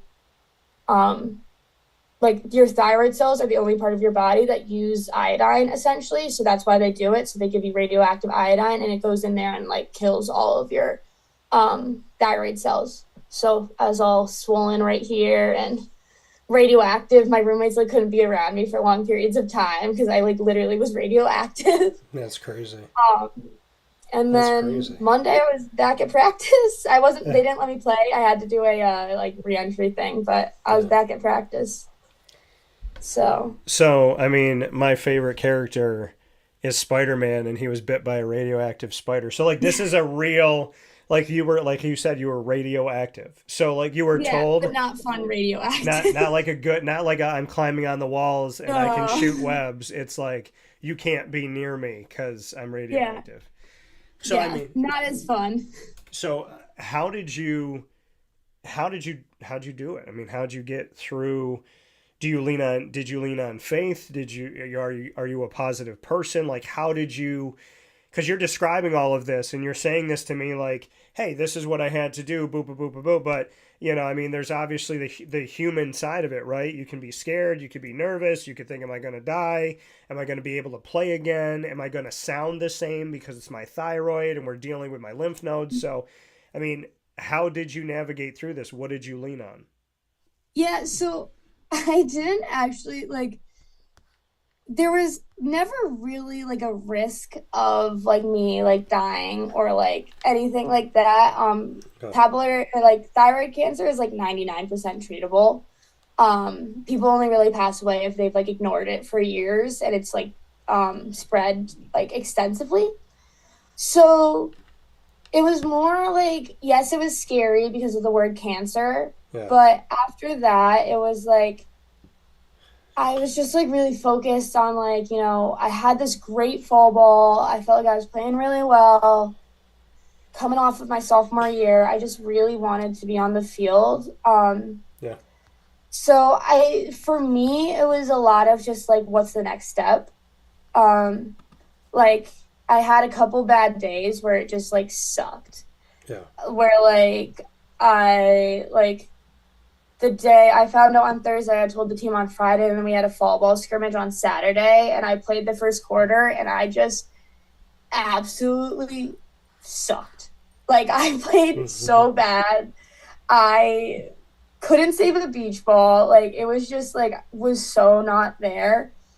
And that day was really, like, I just, like, cried, and I was just, like, frustrated and, like, scared because it's cancer, but I wasn't really scared for myself. I was more scared of like what's going to happen. A lot of like, I've worked so hard for this. Am I going to be able to keep, like, am I going to be able to like return and be kind of how I was? And looking back, I don't know if that was the best mindset. I wish I just would have thought of like, you know, returning when it was ideal rather than like returning really quick to be like on the field as soon as possible.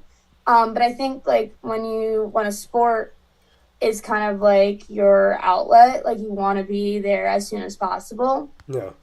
So for me, it wasn't so much as like leaning on people as just like being really dialed in. Like, this is the next step. This is the next step. Like, I have to go to this doctor's appointment. I have to go and get this surgery, and I have to do this, and I have to do my diet, and I have to get my treatment. And that was just kind of my, like, just take it as pieces and chunks and just like get to where we can get to.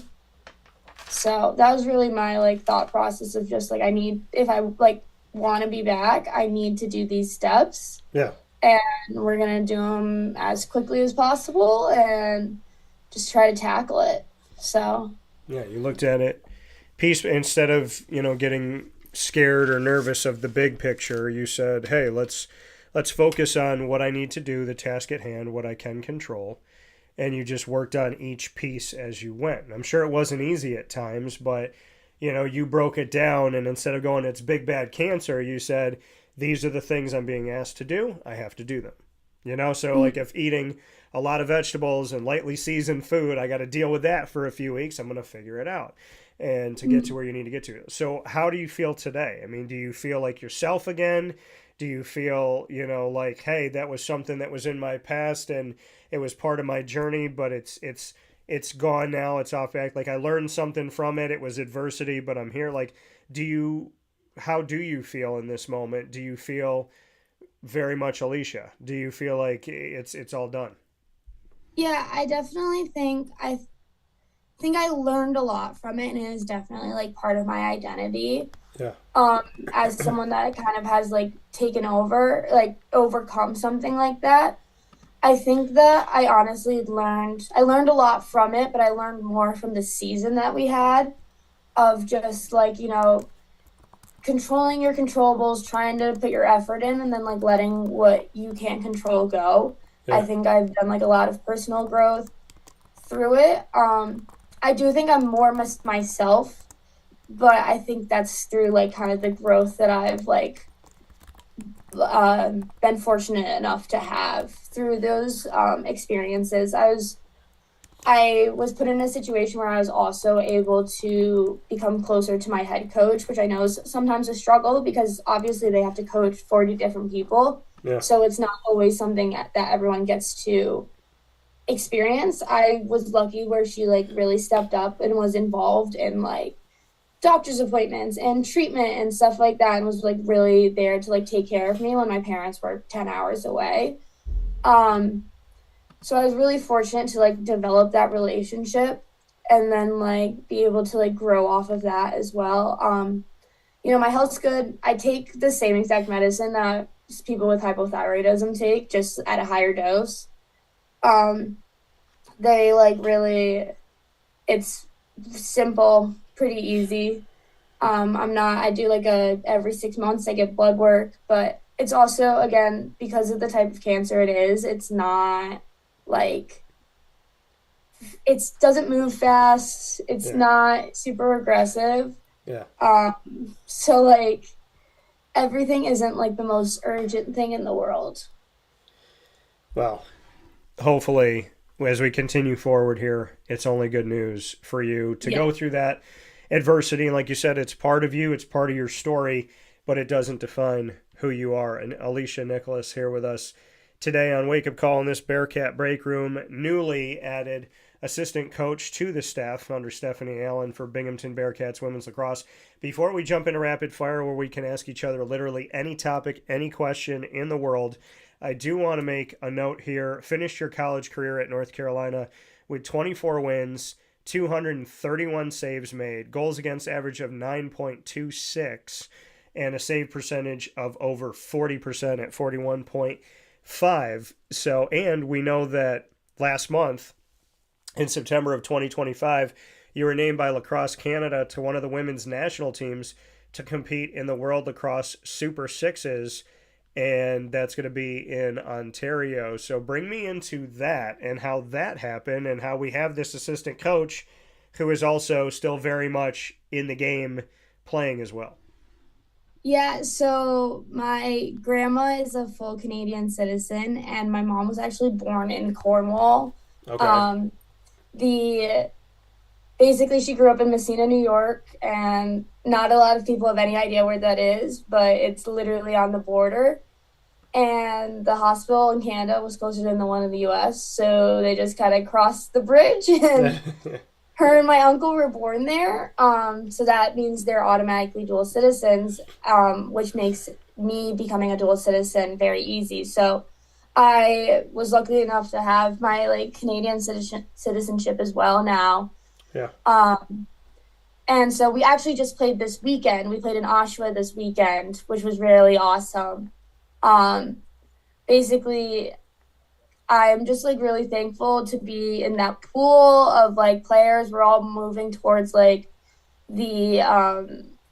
Olympics, obviously. So many people want to compete. I'm very happy that I'm in the pool so that I can keep playing and competing. And having lacrosse is something that I still get to do. I'm really lucky to be able to do that. I'm lucky that they have all these games and systems and training camps that I get to participate in. The girls actually were helping me with some of my training too, shooting on me and stuff like that, which I was really very fortunate. So yeah, I'm happy that I get to participate. I'm happy that I get to be in this pool of really great athletes, training and competing against each other and with each other for the next couple of years.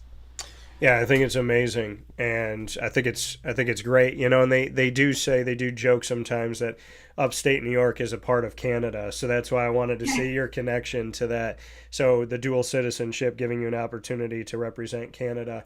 So final note before rapid fire, just what I know you spoke about being around the coaching staff at Binghamton just made sense, and they have what you wanted, you had what they wanted, and that being around Stephanie and Shannon, it just made sense.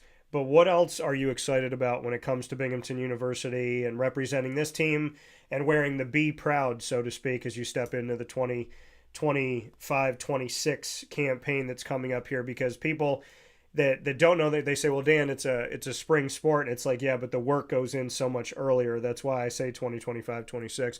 So bring me into just what you're excited about to wear the B and what it means to you to help Binghamton hopefully get a little bit farther and have some success here on top of the success that they've had. Yeah, I think it's a team that is always very competitive and is always ready to compete for that conference championship. We the girls are always very ready to learn. They absorb literally everything you say and want to know more and want to learn more, which I'm just very thankful to be around, because that's kind of the athlete I was, or am, I guess. Yeah. But I think they're a gritty group who are willing to really just put the work in. So I'm just excited to be with them and excited to, kind of be a part of what all these girls here are building.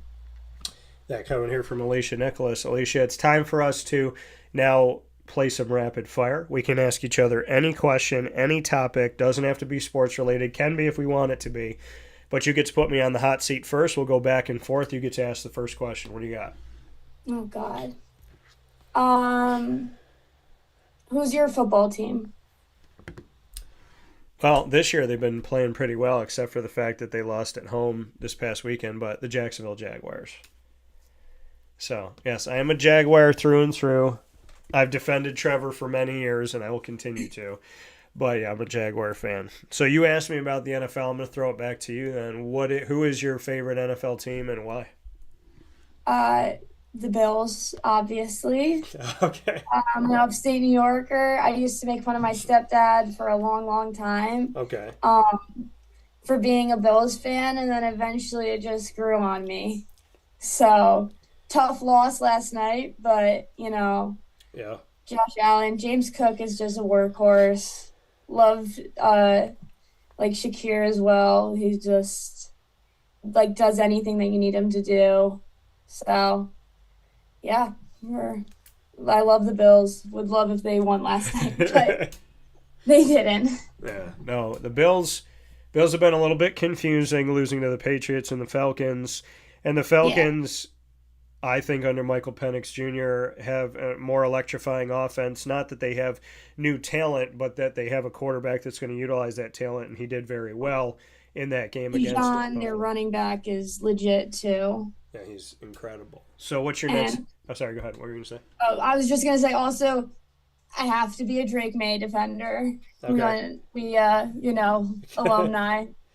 But he's not bad either. I think he's going to be he's going to have a good career in the NFL as well. So, yeah, I covered Drake May in my coverage of the ACC. So I'm happy to see him doing well. I thought he would have a good season here in his sophomore season under Mike Vrabel, who I thought should have been the head coach last year. He got it this year. And so I'm happy to see. I'm not surprised that Drake May's doing a good job, and I hope that continues. I think it will. So what's your next question for me? Favorite thing to get at Wegmans? I've never been asked this before. Favorite thing to get at Wegmans specifically? That's a good question. Again, very upstate New York. I know. So I'm going to say it's going to be two things, and it's what I got on the road when I was with Brian and Stratton, Syracuse, when they were the number 1 seed in the national tournament for men's basketball. I'm going to say I got mixed fruit. So I got the blackberry, raspberry, strawberry thing, and then I got sushi. Those are like 2 safe bets for me. From there, I get the California roll, and I get the fruit, and then I got them in those little packages, and I can do my thing. So it made me feel healthy. It made me feel full. And, yeah, so I'm going to pick those 2 things from Wegmans. My question back to you, favorite thing to do, you're from Ithaca and from upstate New York, favorite thing to do outside, not lacrosse, in upstate New York? I'm a big farmer's market girl. Okay. Me and my family were definitely there a lot this summer, so I love just going down, walking around. I'm definitely I love the local art, local just supporting local businesses in general. And Ithaca's got a great farmer's market. It's right on the lake, so I love going down there, getting some good food, shopping a little bit. So this is 2B. Favorite thing you got this summer at the farmer's market? I'm a big crafter, so Okay. I got some yarn from a local store, and then there's a man who sells it only on Sundays. He makes really good fruit wine. Fruit wine. It's a good job. They have a raspberry wine that is very, very good. All right. Do we want to shout him out? Do you remember the name? Oh, no, I cannot recall. Well, you said raspberry, and that speaks to me, so we're going to have to talk about it off the air. Last question that you have for me, Alecia. Favorite fall activity?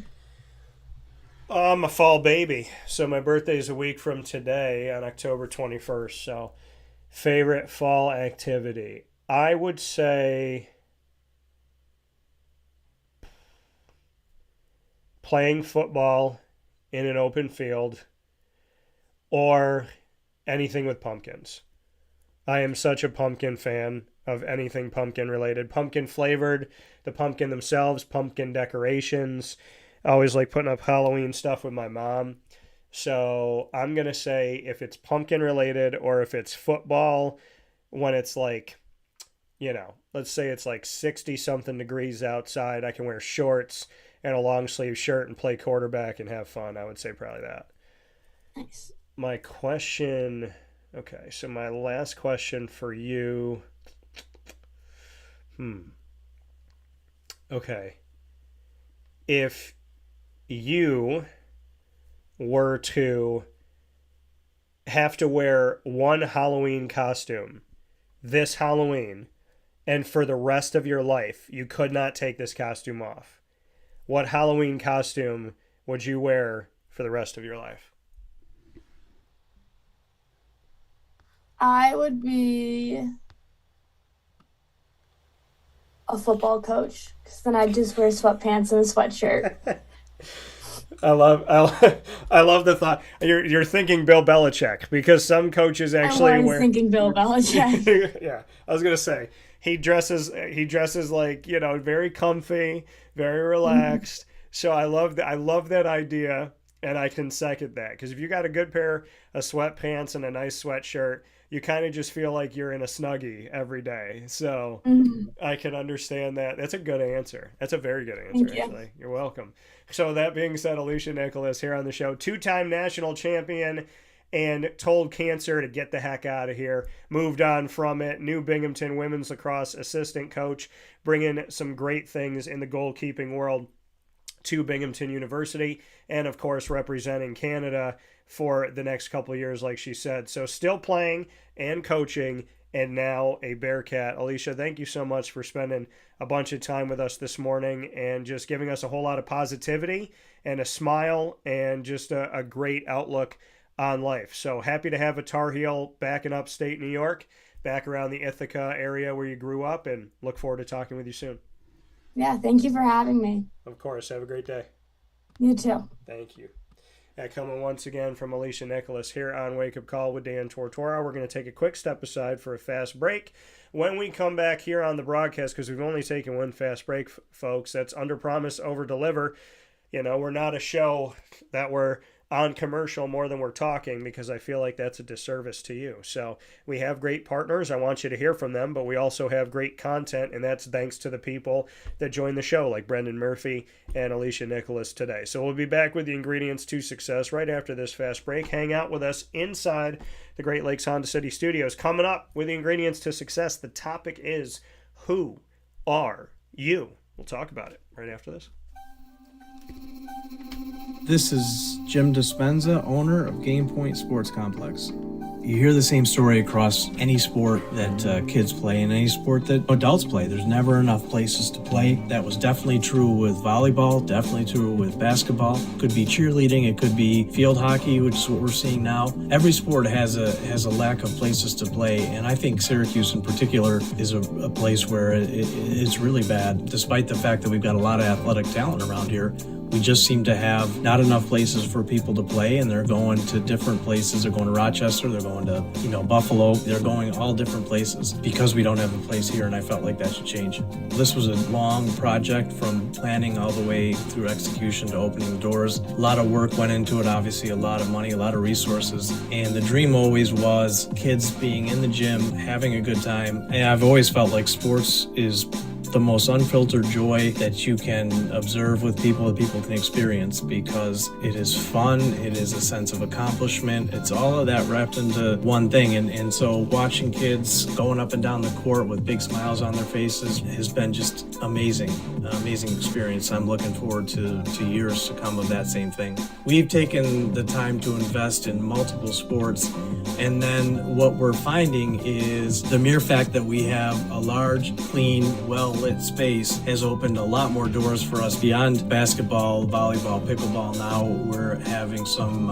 interest from cheerleading. We've got girls field hockey coming in. And then also there's quite a bit of room for spectators. We've got bleachers, we've got benches, we've got a concession lounge where people can get food and drinks. We're going to have multiple sports going at the same time, using every square inch of this place for what it was conceived for, which is basically people to come in, have a good time in the sport that they prefer. We manage each situation differently. Everybody has different ability to afford different things. Some are bringing 10, 15 people, some are just 2 people. I've had a lot of situations where it's a father shooting around with his son, it's a mother playing pickleball with her daughter or with her son, and in those situations come up and we work with people, and that's allowed us to have groups from 2 people up to 30 people and have some flexible pricing behind it. We're an organization that is here to work with the community community any way we can. And I guess part of it is just making sure that we have the flexibility to put together a plan that makes sense regardless of the size of your group. So in order to book time, the best option is to go to our website, gamepointsports-syr.com. You can click from there and sign up for events, sign up for your own particular training, sign up for birthday parties, all of that.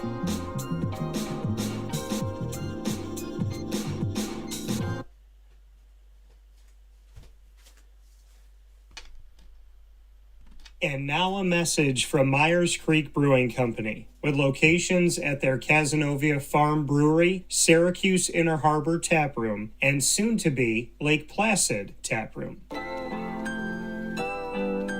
Well, I think first and foremost, the Feldmeyer family and our team are extremely passionate about what we do. We care very much about what we do. The Feldmeyer family is always investing. Our taproom management team, our brew management team, our marketing management team, and all of the team members that get after it every day, they leave it on the field. They put their heart and soul into it.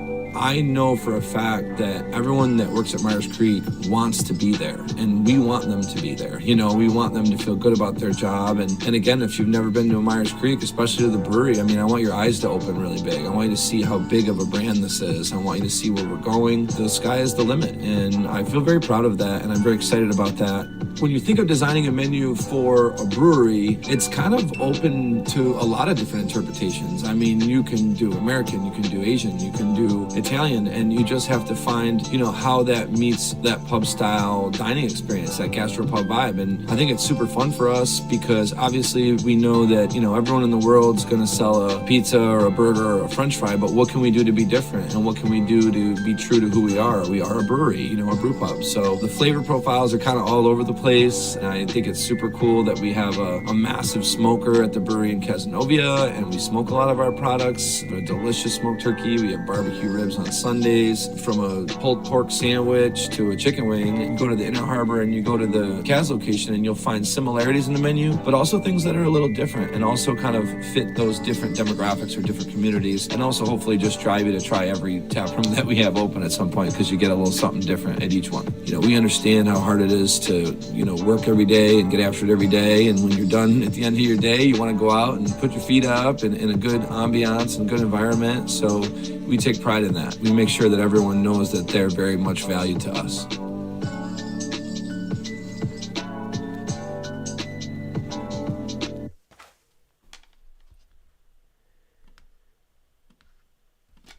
Avicolli's restaurant, located on 7839 Oswego Road in Liverpool, New York, has been serving our community for decades. Your place to go for home cooking on the corner of Route 57 and Wetzel Road is just minutes from Liverpool High School. And every single month, Wake Up Call with Dan Tortora is on site, on location, with Liverpool sports, student athletes, coaches, and administration telling their stories throughout the year. We look forward to seeing you on site at Avicolli's for their casual pizza side, their fine dining, as well as their bar. And of course, you can order online at myavicollis.com. That's myavicollis.com. For takeout, delivery, and catering, call 315-622-5100. That's 315-622-5100. Come on into the neighborhood spot, Avicolli's, open 7 days a week in Liverpool, New York.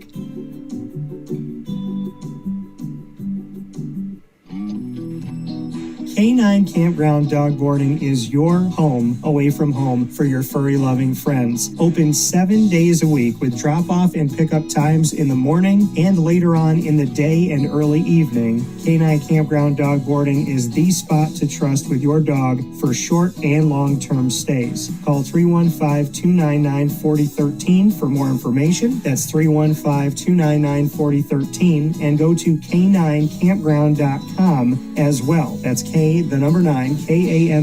ground.com, where you will find all of the information on their different cabins, which include the classic cabin, executive cabin, grand cabin, and luxury cabin. K9 Campground Dog Boarding, where your dog will have indoor and outdoor areas as well as their own private cabin for any size, any breed, as well as dogs with different needs. Dog parents and dogs alike choose K9 Campground Dog Boarding. Isn't that right, Lily?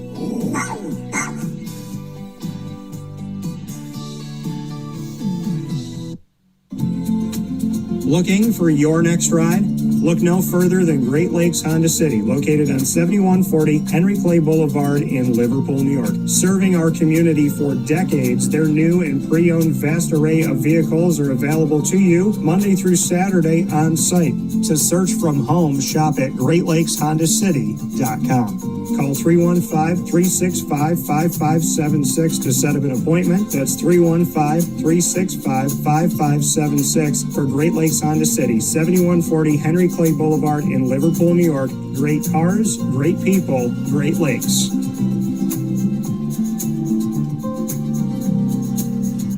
And a welcome back here to Wake Up Call with Dan Tortora, where sports truly meets that thing called life. We appreciate you being here, hanging out with us every Monday through Friday from 9 a.m. to 11 a.m. Eastern time. And of course, it is time on this Tuesday broadcast to bring you the ingredients to success. The ingredients to success are proudly presented by the wonderful team at Avicolli's, and you will find them open 7 days a week, as they're now open on Mondays. And you can go and see them on 7839 Oswego Road in Liverpool, New York. That's 7839 Oswego Road in Liverpool, right down the road from Liverpool High School. So you cannot miss them. They're literally within walking distance of Liverpool High School, right down the road. And of course, it's the place where we have our Liverpool broadcasts every single month with the Liverpool Warriors, featuring student athletes, coaches, and administration throughout the year. So make sure you come and see us at Avicolli's every single month. And of course, you go over to Avicolli's to enjoy the incredible food that they have. And of course, they have their casual pizza side, they have their fine dining side, and they have their bar. And of course, I would only suggest to go to that bar when you are of age and that you drink responsibly, as always. And you can also order takeout and delivery, as well as catering, by calling 315-622-5100.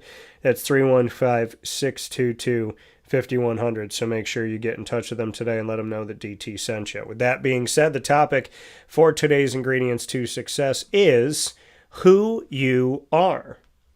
Who are you, right? You got to think about that. Who are you? Because identity is important. Identity is an integral part of everything about you, right? If you don't know who you are, you're easily manipulated.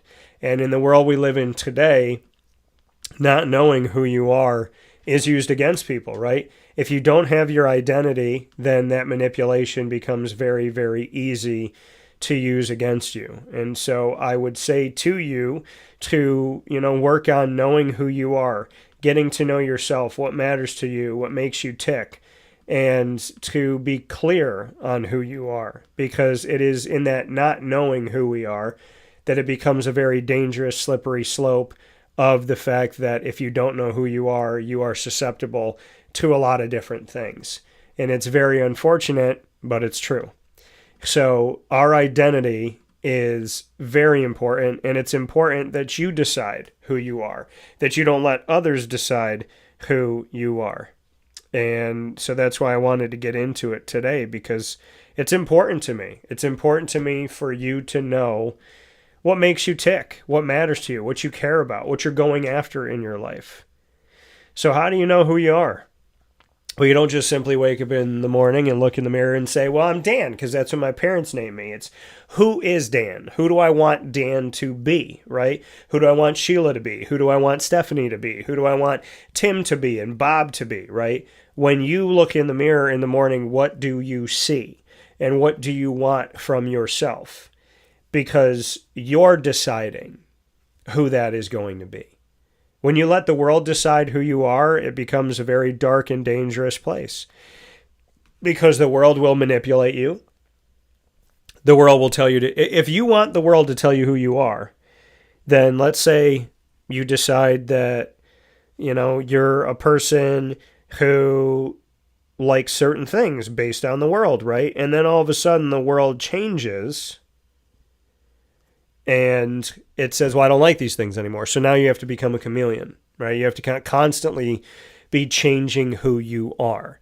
Where I feel like the person who is who they are and is consistent with that, consistent with the values you have, consistent with what matters to you. Not that you don't learn, not that you don't grow. I'm not asking you to be stuck in the mud. I'm asking you to evolve, but in your evolution, your essence of who you are, what matters to you. I've always loved basketball. I've always loved playing it, right? So no matter how old I get, I will always love picking up a ball, and I'll always feel the same when I let that ball go from my hands.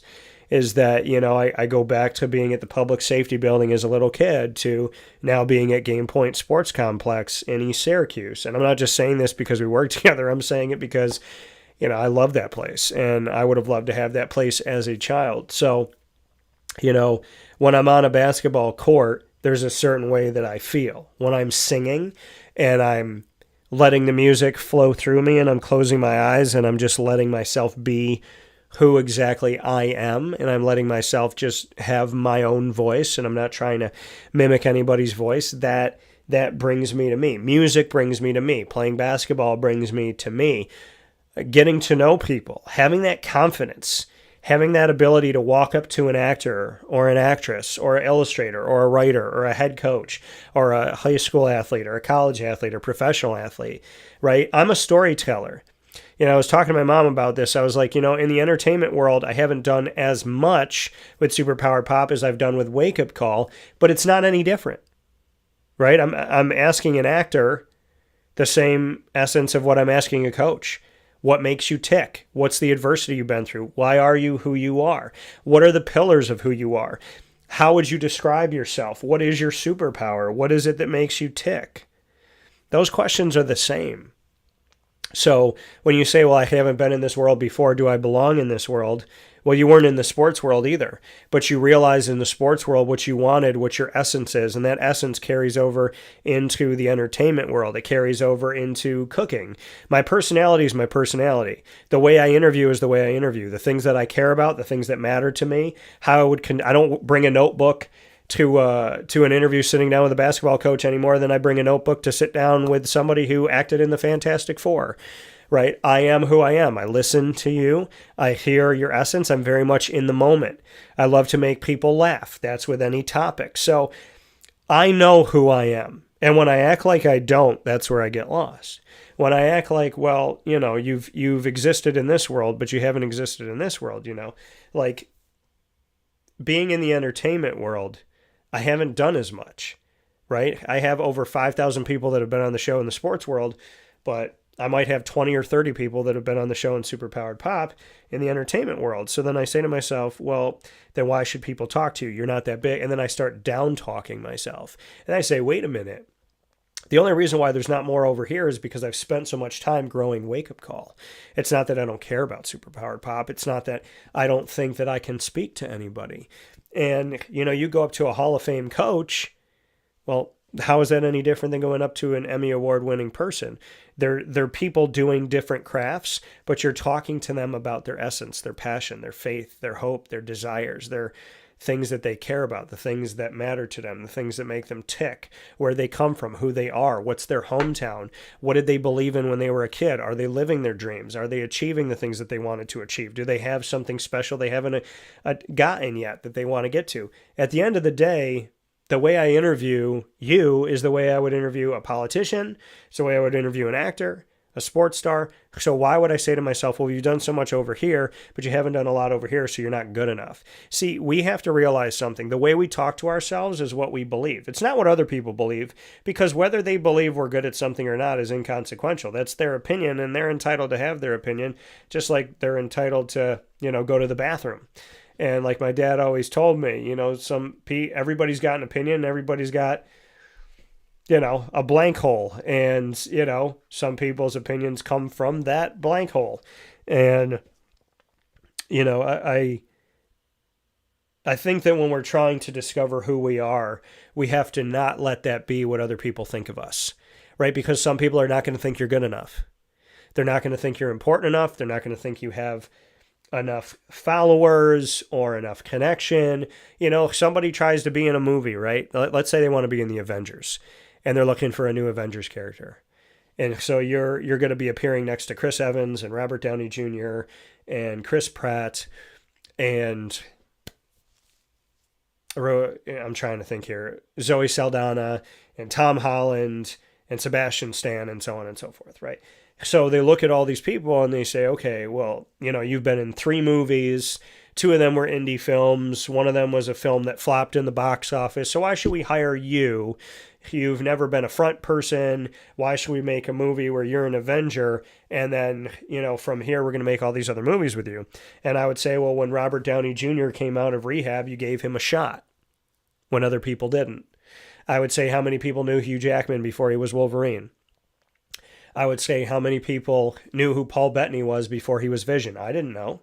I didn't know Tom Holland before Spider-Man. He could have acted in a million things. He could have been on Broadway. He could have been doing a bunch of stuff, television shows. I never knew who he was until then. Chris Pratt didn't know who he was until Star-Lord.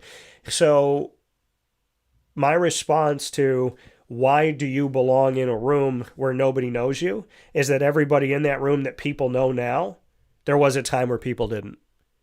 And they needed a shot. Right? So when I go up to do an interview with an entertainer, I'm not Variety, right? I'm not Collider. I'm not New Rock Stars. I'm not all these places that have a million this and a million that. But I guarantee you that nobody's going to interview them the way that I do because nobody's me. And so when you know who you are and you know your essence and you know what you're about, I could have leaned on the entertainment world, worked on my scripts and worked on all this stuff, and I could have flip-flopped it. And now I'm starting to get into sports. So now I'm starting to reach out to conferences and hoping that somebody gives me a chance. I don't think you should knock somebody because they put their energy into something, because the essence of who they are is who they are, right? If they worked on indie films but not big-time motion pictures, or they worked in TV but not movies, or they worked on their music before they worked on TV, you shouldn't knock them. They leaned into one of their passions, and now they want to expand into another passion, and so they're treated like a newbie here, but in actuality, they've been living in this world for a long time. That's why when I approach people, I say, I've been a broadcaster of 20-plus years. So, yeah, the majority of it's been in sports, but look at the work that I've done. Look at how I do the work that I do. Look at the people that I've spoken with. And look at the relationships that we have. The fact that there's an actress that has acted in over 70 different things, plus she's musically inclined. I texted her last night. She texted me back today. And it wasn't to do an interview. It was because we have a friendship. And it was because I was checking up on her. And it's been a long time that I haven't talked to her. But, I'm not going to parade that around, and I'm not doing it now because I didn't even tell you what her name is, right? So, but that relationship, that bond matters to me. And that bond started with me going up to her booth at a comic convention and me introducing myself, telling her who I am, what I do, and then saying I was going to be running a festival and I would love to get in touch with her. Now, I could say that to 100 people and 99 people can tell me to go pound salt, but she didn't. And so, we have to stop judging ourselves, judging our value in the world based on who values us. Because I think there's every actor out there can tell you that of all the roles that they've got, and they got 700 no's before. Walt Disney was told no hundreds and hundreds and hundreds of times before he ended up making Walt Disney World. Right? Robert Downey Jr. was a guy that, I was told from people on the inside were thinking, he's got a cloud with him, right? We can't be the first person or the first place to hire him coming out of rehab, what does that say about us? Right? But somebody had to give him, and think about that. He was a well-known actor, but somebody had to give him a chance, almost as if he was a newbie again. So I think the best way to walk into a room that you haven't been in before and then when you ask yourself, do I deserve to be here? Have I earned the right to be here? Everybody has to start somewhere. We all have to go up and give it a shot. And not everybody's going to say yes to you. Not everybody that you ask out is going to want to go on a date with you. Not everybody you ask for a job is going to want to hire you. Not every house that you go and look at is going to take your offer. And that's why we have to stop letting who we are be judged by what other people think of us. Because if you judge who you are by what other people think of you, you're always going to be let down. Because some people, or you're going to be let down or you're going to have a massive ego. Because some people are going to look at you based on, they're going to look at you and they're going to think you're incredible, right? And then you could get a massive ego from that. Or they're going to look at you and say, you ain't nobody. And then you're going to be depressed and you're going to be down. That's why your essence cannot come, who you think, like how you think of yourself cannot come from other people. If you know that God always loves you, even on your worst days, and if you love yourself and you give the best you can, doing your best is going to pan out. So when I come into those conversations with myself where I'm negatively talking myself, I have to remind myself, you've already done it. You've already been in this room. You did this thing. You're wondering if you can do this thing today that you did 2 days ago, right? So you have to start somewhere, and you just have to keep at it and keep after it. Because who you are is determined by you. It's not determined by the world. Well, yeah, Dan, people's opinions and me. No, it's not. Because that's not how God sees you. God doesn't see you from a tabloid. God sees who you are. Because there's people that a lot of people might love that aren't who you think they are. And there's people that you might hate or not like, and they might be totally different than what you think. It's on the inside, and it's God who is the judge, not man. And I think that's a really important thing to know, in this life that we're living. Is to fully understand that we are going to be judged. We are going to be scrutinized. We are going to be challenged, right? And I've realized in life, you talk about putting time in. Well, I think about putting in over a decade with a team that hired new people, and those people had no respect for me, no respect for my work. They asked me to prove myself. I did, time and time again. I proved to them in sending them copies of stuff. I proved to them in physically being in front of them. They watched me do my work, and they still didn't think I was good enough. And there was no logic to it. There was no rationale to it. They just made a decision. And then they gave me another chance, and they wanted proof, and I gave them proof, and they didn't care. So, sometimes, because you think to yourself, if I get let in the door, right? If I make a movie, it's going to be easier to make the second movie. But that's not always the case. If I get a credential for 13 years, it's going to be really easy to get 14 and 15 and 25 and 26 year because I've been doing it. But that's not always the case. Sometimes it comes down to somebody just not valuing you, not seeing your worth. And that's why I need us all to really understand something, is that who you are and what you stand for and just what matters to you, it's not always going to be valued. It's not always going to be given that love. And you have to be okay with that, because not everybody's going to say yes. I don't think there's an actor or an actress that I've crossed paths with that got every role that they set out to get. I don't think that there's, a coach that I'm talking to that wasn't, look at James Franklin right now. Look at Dabo Swinney. For goodness sakes, these people made the college football playoff last year, and you fired one of them, and people have talked about getting rid of the other one. So, really, in actuality, in life, you never know what's going to happen, and nobody's safe, because at any given time, anything can happen. Anything can happen. And, you look at Marvel was going to build out a decade of work with Jonathan Majors. And then him and this woman at the time that he's allegedly dating, they have whatever they had, because anybody who pretends to know it that wasn't in it doesn't really know. Honestly, the people that know are him and her, and whatever that truth is. So I'm not going to sit here and judge. And then Disney made a judgment call. Disney said, we're going to cut you out. We're not going to work with you. We're going to throw you in the trash, and we're going to act like it never even happened. Now, what if it came out that the person accusing Jonathan Majors, what if it came out that it wasn't true? Then does Disney do an about face and bring him back in and then change their whole plan again? Or what do they do? Or was it Disney's excuse of saying, hey, Ant-Man and the Wasp, Quantumania really didn't do that well, so thank goodness that Jonathan Majors has a reason for us to get rid of him, because if not, we were going to try to find a reason to get rid of him because we want to go to Doom instead.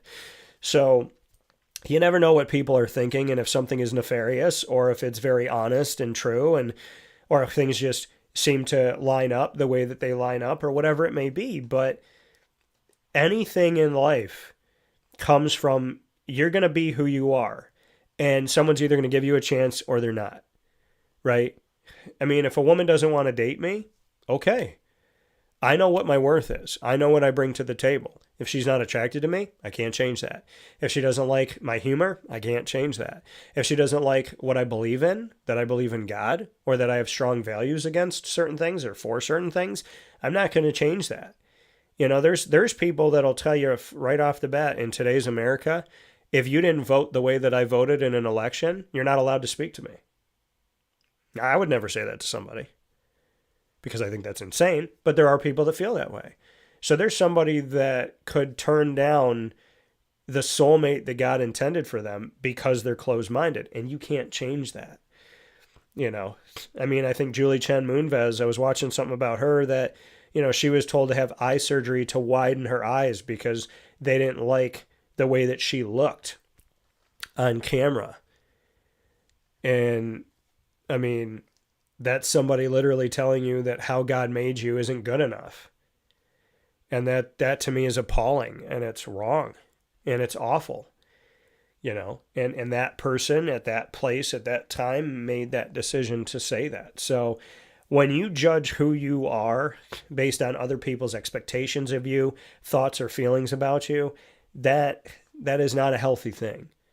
Because if people are boosting you up, you're going to have a massive ego, and you're going to walk into rooms like everybody else is crap. And I spoke with an actor about that at New York Comic Con.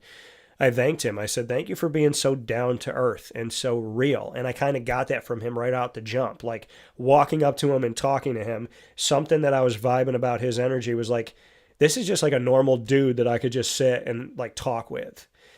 And I appreciated that, which is why I want to have him on the show. And by the grace of God, we will. And he said to me in reaction, he was like, you know, it's crazy to me that some people come here and they treat people like crap, you know, and they think that they're like this big time actor. And I'm paraphrasing here, but, you know, they think they're this big time person and that they're better than everybody else. He's like, if I waited in line for somebody that was an absolute jerk and I paid for it, he said, I would just walk out of line and be like, screw him. I'm not going to see this guy. And you wonder if that's something he experienced that day, if it's something he experienced in the past, if it's something he experienced before he got into his acting career and maybe he went up to introduce himself to an actor that he's a fan of and the person was a jerk to him. You don't know where that came from, but it was coming from a very honest place of him saying, why would somebody have an ego? You know what I mean? Like you're meeting people that love your work and they love what you do and they appreciate you and they came all the way here and they spent all their money and they're like this. They're literally willing to spend time and money on you. And you disrespect them. Right? And he was very passionate about that. So there's that other side to it too, right? What if you are considered successful by an industry, but you're not a nice person? Right? So you're extremely successful, but you're a jerk. That the movie industry loves you, but you treat your fans like crap. And I believe that everything comes around. And that's not me wishing bad on anybody. When I say you're going to get what you give, that's not me wishing bad on you. If you think that is, that's because you put bad in the world and you're afraid of the repercussions of it. That's you having your own knowledge and your own conscience of your actions and your words. That has nothing to do with me. Because if I say to somebody who's putting good in the world, you get what you give, they're going to think that that's a compliment. But if I tell somebody who's putting out crap, you get what you give, they're going to be like, well, Dan, how dare you say I'm going to have crap thrown back in my face? And my response to you is, well, why are you throwing crap in other people's faces in the first place? What you get is what you get. That's not me wishing bad on you. What you get is what you give. That's real. What you put in is eventually what you get out.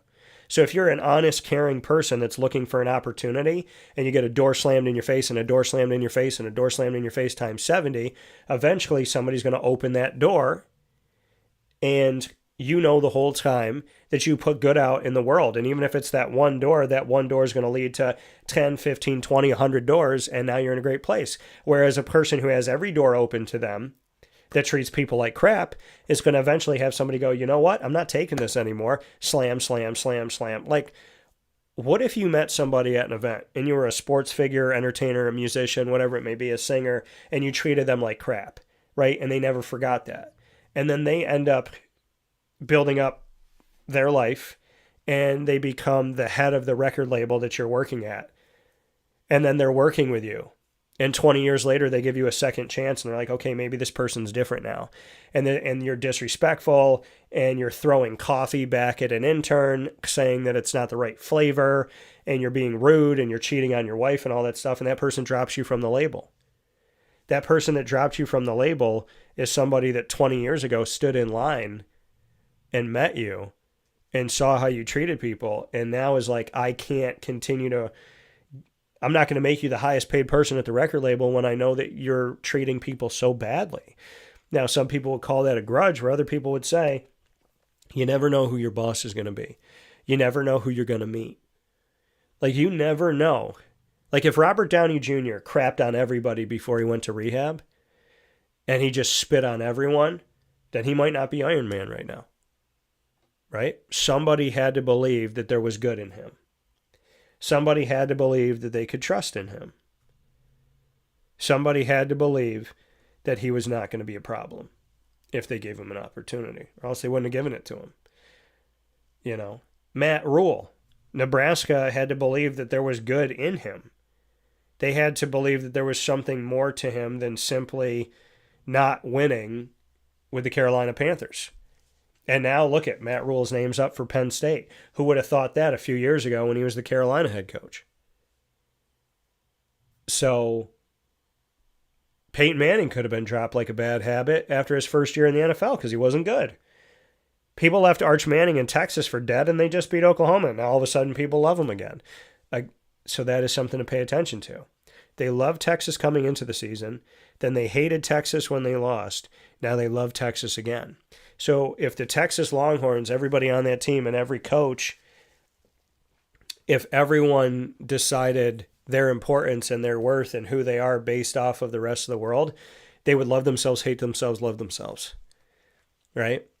They would be a roller coaster all the time. If Texas bought into their hype, then they wouldn't try that hard. And if Texas bought into the hate, they wouldn't have beaten Oklahoma.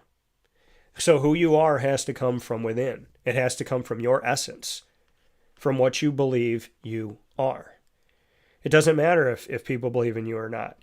At one time or another, every actor and every actress was unknown.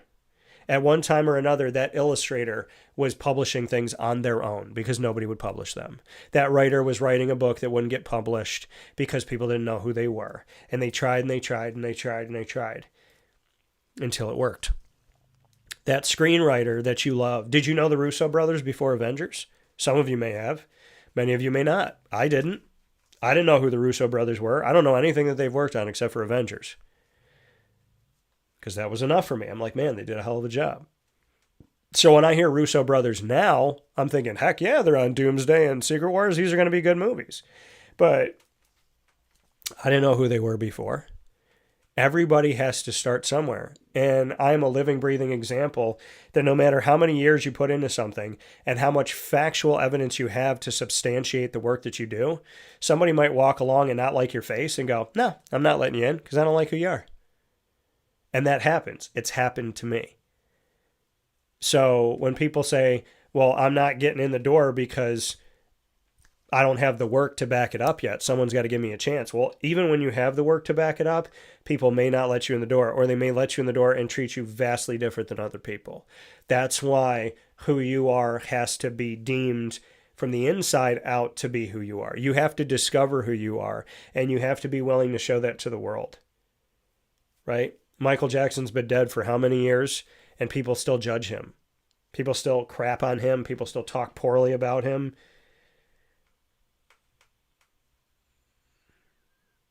And I mean, you gotta think about that. I mean, this man has been attacked dead, arguably more than he was attacked when he was alive.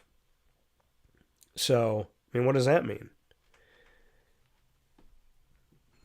And he can't stand up for himself now. So, you have to know who you are.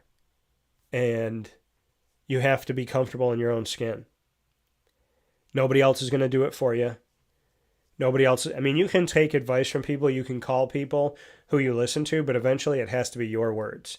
Because there's going to come a day where you can't call your mom. There's going to come a day where you can't call your dad. There's going to come a day where you can't call your best friend. There's going to come a day where they can't call you.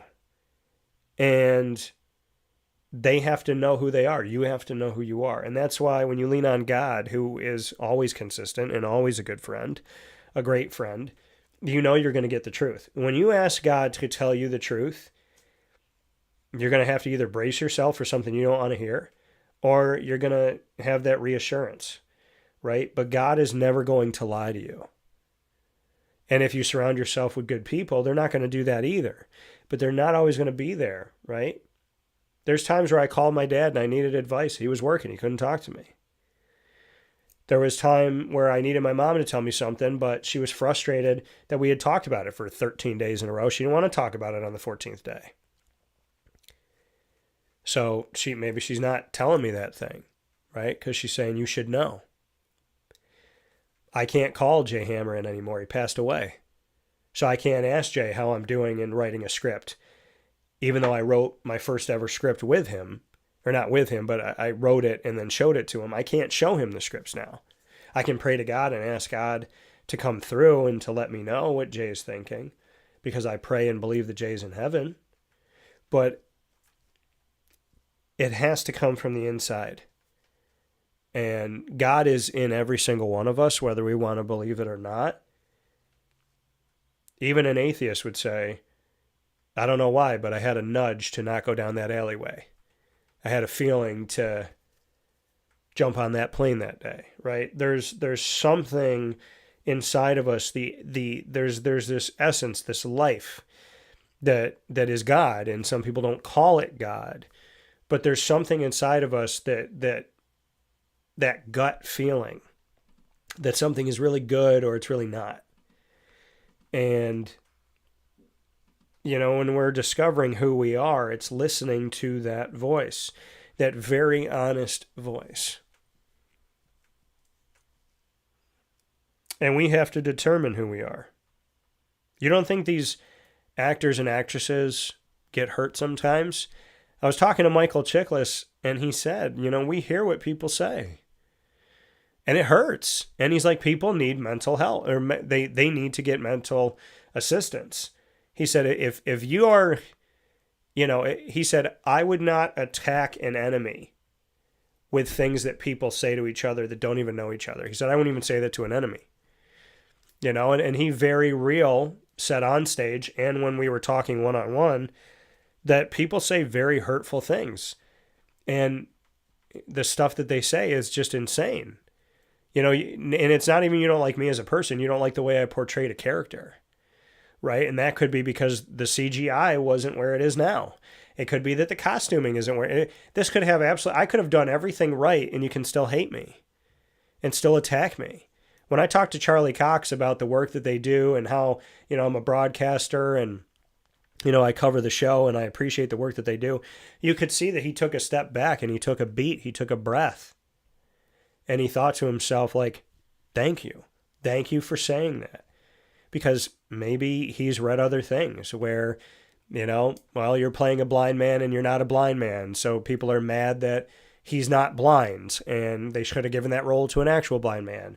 Or maybe he reads that, he's not good with combat. Or maybe they read that they don't like his voice. Or he's not Ben Affleck no matter what he does. And they like the Daredevil that was Ben Affleck's version of it. Or maybe they don't like the costuming. Stuff that has nothing to do with them. They don't like the lighting. Right? They don't like that he's not with Karen Page, so they're going to crap on him for that. Or, they don't like the way he delivered a line. So when I told him I appreciate not only your work, but the work of John Bernthal and, the work of Kristen Ritter and so on and so forth, that, the collective is doing a fantastic job, I could tell that he actually knew that I meant that, and he wanted to let me know that he appreciated that. It was a very human interaction.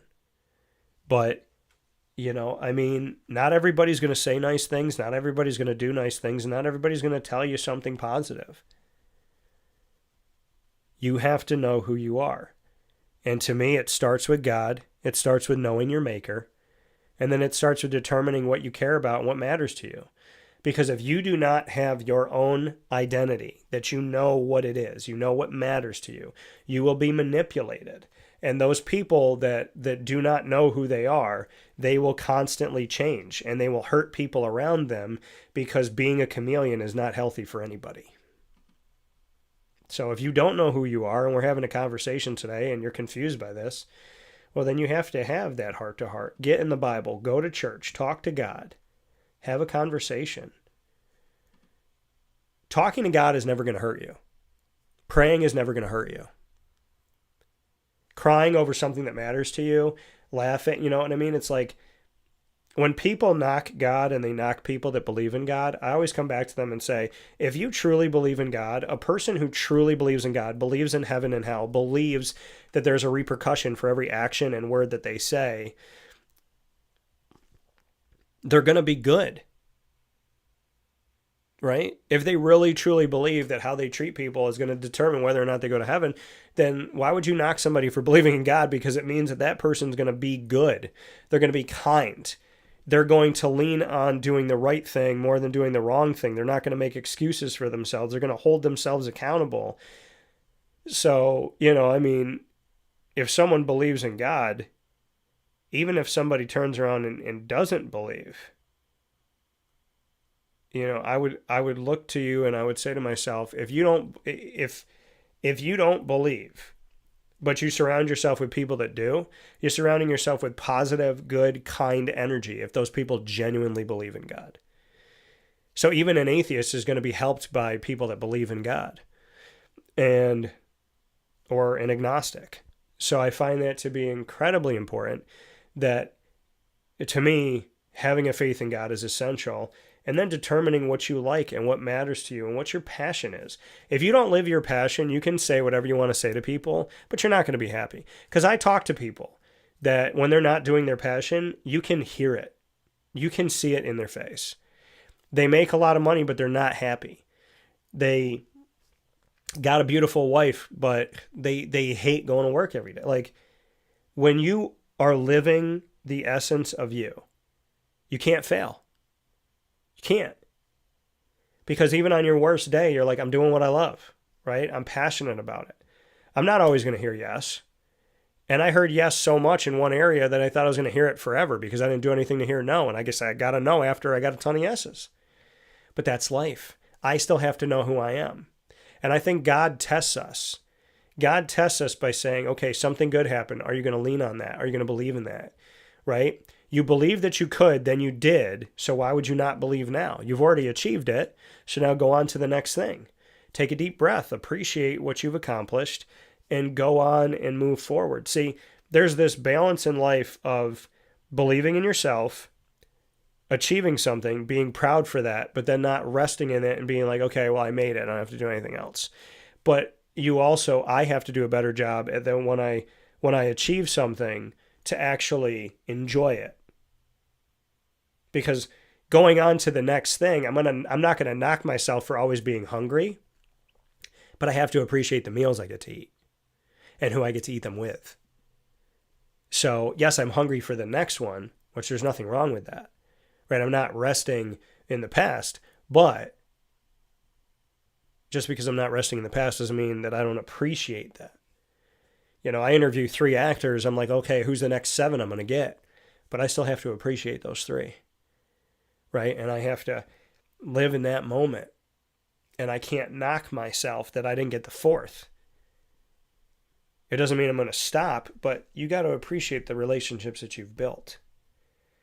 And I think some people get lost in that. And that's why people get divorced, right? Because they have this great relationship, but then they get around a bunch of other people and they think, well, I could have that person or that person or that person, that you forget what you have at home, right? This is the shinier new toy. But that's you got to know who you are. You got to know your essence, and your happiness has to come from within, because if it comes from the outside, you're going to be suicidal as much as you might be on cloud 9. Look at how many people have committed suicide that had a ton of money, traveled the world, they're dating attractive people, they're married to attractive people, they got world-renowned names and companies, and they still took their own lives. They still said, this isn't enough. Because they weren't happy inside. They didn't know who they were. right? You love them, and you don't even know them, but they didn't love themselves because they didn't know themselves either.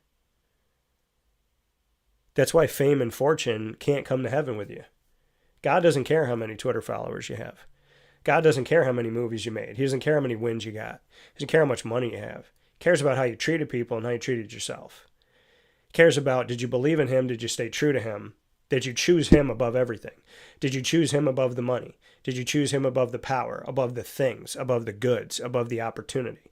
Did you choose God? When you knew that going down a path was going to give you what you wanted, but was going to take you away from God, did you choose God, or did you choose to go down that path without him, even though it was clear? Right? I can't walk down a road that he's not on, because when I do, I've always gotten hurt. When I've said, I'm going to date this girl because she's attractive and she's fun, and God said, don't do it, and I did it, I got hurt every time. Every single time. So, my faith in God, and knowing my morals and my values and what I stand for, and being confident in the person that I am, that's how you have to go, right?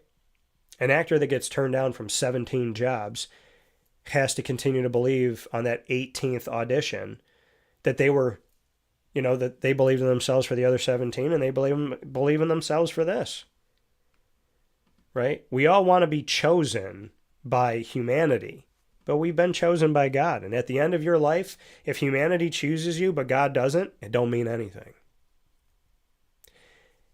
If you get the world but not the kingdom of heaven, you didn't gain anything.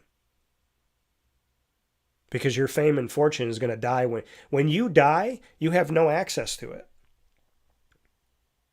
But if you do right by God, you have access to the kingdom of heaven. Now, if you don't believe in this, if you think you just die and that's it, you just shut your eyes and you're in this eternal darkness, what would be the point of living our lives if at the end of it all there was nothing? What would be the point of good decisions versus bad decisions, kindness and generosity versus rudeness and selfishness, right? There's a point to everything that we're doing. And when it's all said and done, we either, think about that. You have all the money in the world and you have billions of people chanting your name, but you spend the rest of eternity on fire. Or 3 people know you, love you deeply, and you gave your entire life to God, and you spend your afterlife in eternal bliss. I'm telling you right now, popularity is not what gets you to heaven. It's not. Because if that was the case, Jesus wouldn't be there. Jesus wasn't popular. He wasn't. Not everybody liked him. Heck, the ones closest to him denied him, right? 2 of those closest to Jesus threw him in the trash for money and for safety. Right? So if you have a best friend that throws you in the garbage, does that mean you have no value? Or does that mean that they didn't value you? We spend so much time crying over the people that don't choose us and the things we don't get. When I can promise you that the friends that I thought were in my corner that are not, I didn't lose anything. I gained better. I did. You look back on that friendship and you say, I gave my heart and soul to it. And I was so, I loved these people so much. But what did I get from it? Right? They said and did things that I would never have done to them. And the friends that are in my life now, they've never done those things to me. They've never gone down that road. And I think it's important. It's hard, but I think it's important to know that the people that you consider the most successful in life have been told no, have not gotten with every guy they wanted to date or girl they wanted to date. They didn't get every job that they applied for. They didn't get a yes every time they asked a question. They had people ignore them. They had people overlook them. They had people judge them. They had people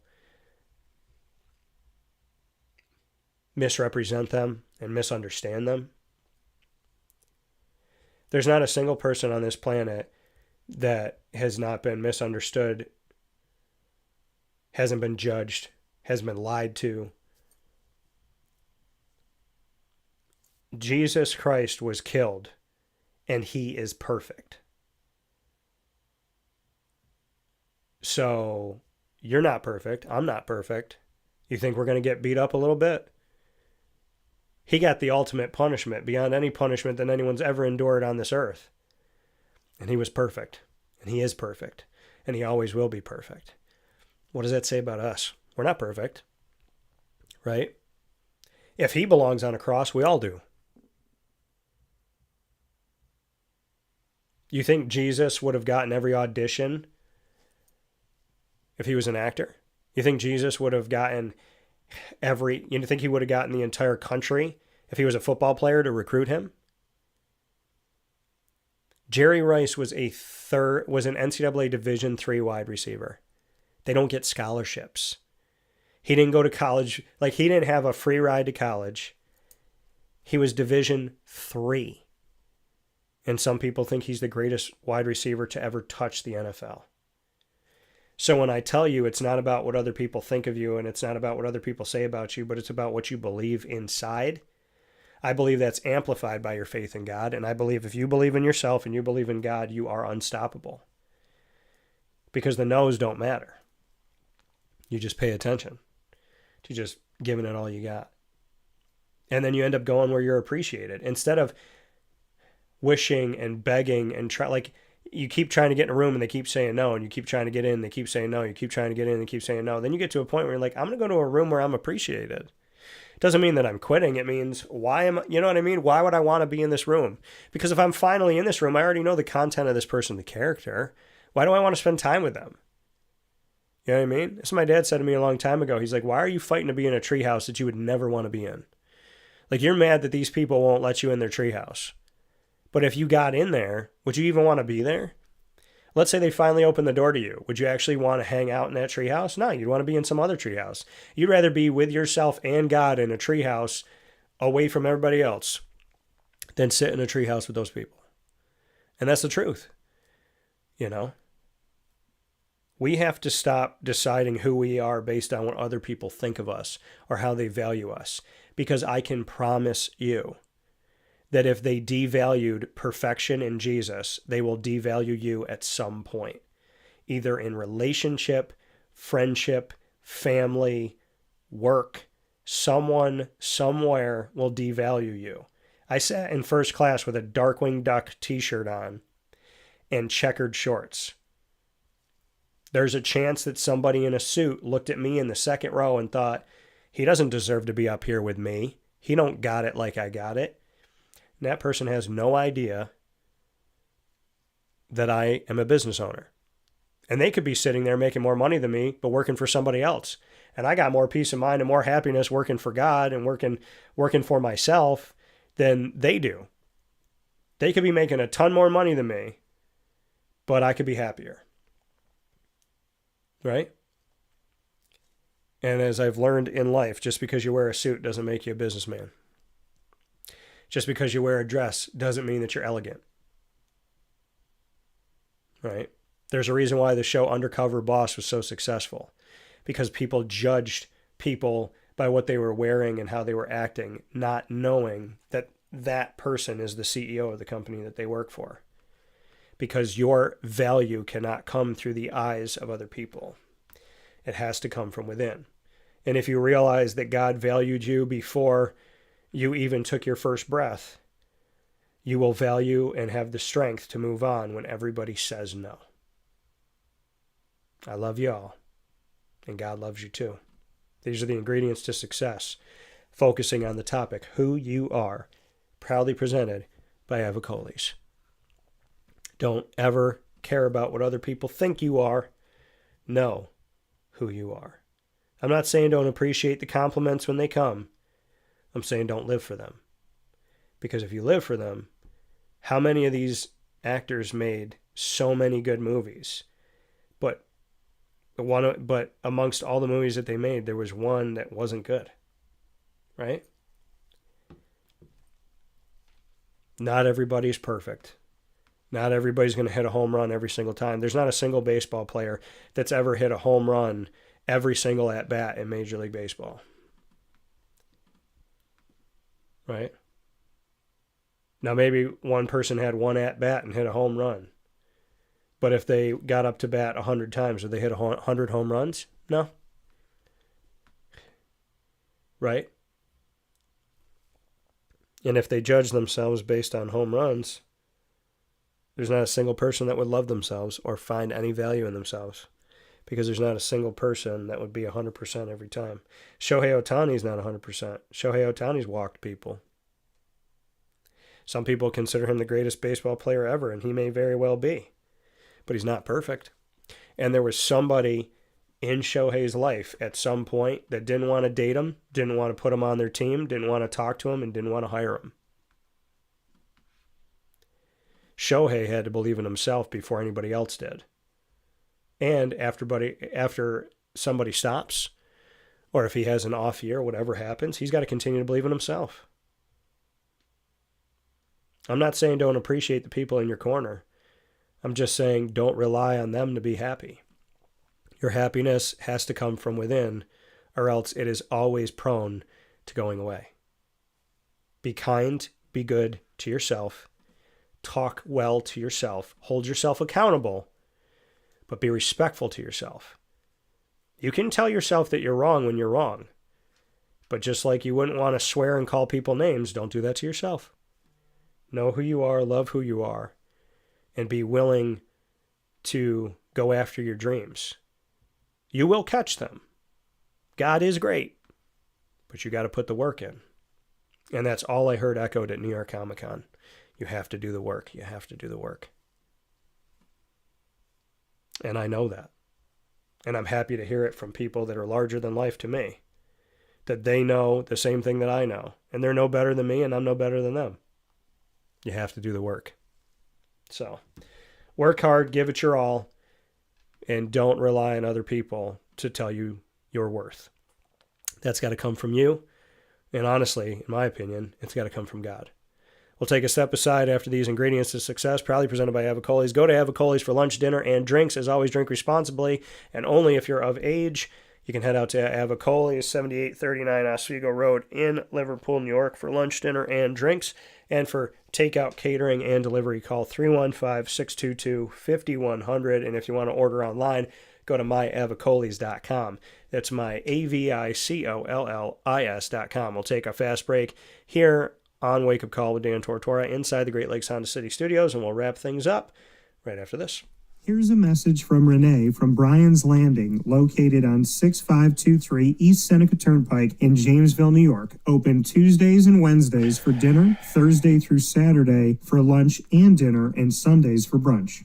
It's a lot like the way that my mom and dad ran their restaurant. We have put in place a lot of people that are family to us, very similar to how my dad hired people that were family to him. And then the tradition I'm carrying on is a lot of the items that are on our menu are my dad's. And he taught our chefs how to recreate his dishes. So I think that Tommy McNerney, who our executive chef is, to him it is an art. And I think that when he does create a dish, it's not just about making the food taste delicious, which is definitely our priority, but it's an art to him, and it's almost like his canvas on a plate where he just wants the colors to look great, and people love it because he takes pride in that. And Bryan and I appreciate that. We want it to obviously look good and taste good.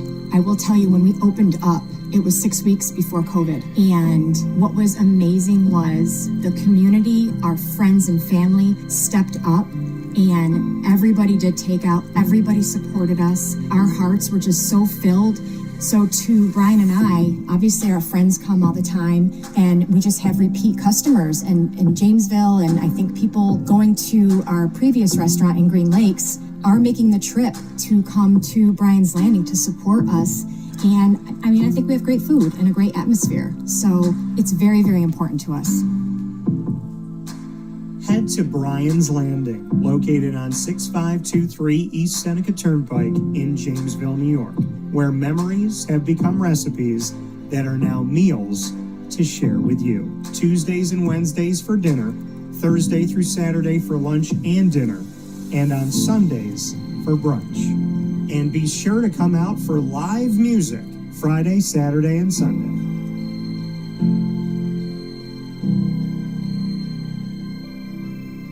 Life gets busy, and sometimes that means us running around. So K9 Camp Dog Daycare offers you an opportunity to give your dog a place to stay while you take care of what you need to throughout the day. K9 Camp Dog Daycare is located on 228 Old Bridge Street in East Syracuse, New York. You can see it from the highway, and it's just off of Erie Boulevard across from BJ's Wholesale Club.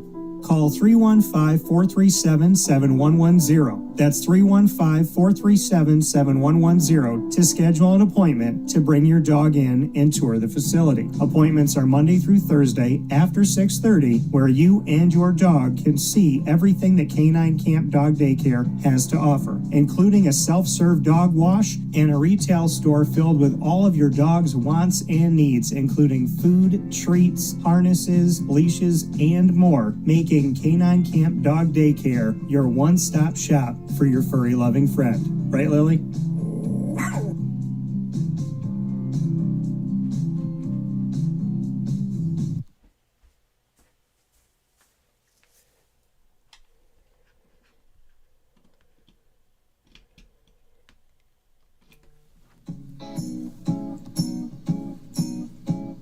In these unique times, there are those in our community that give us a sense of normalcy and positivity. Pizza Man on 50 Oswego Street in Baldwinsville has been here for you for over 35 years and is here now. Call 315-638-1234 or order online at pizzamanbville.com to bring those familiar tastes into your home. And remember to come see our monthly on-site broadcasts centered around the community and our Baldwinsville Bees. Pizza Man in Baldwinsville. Any way you slice it, they're always here for you.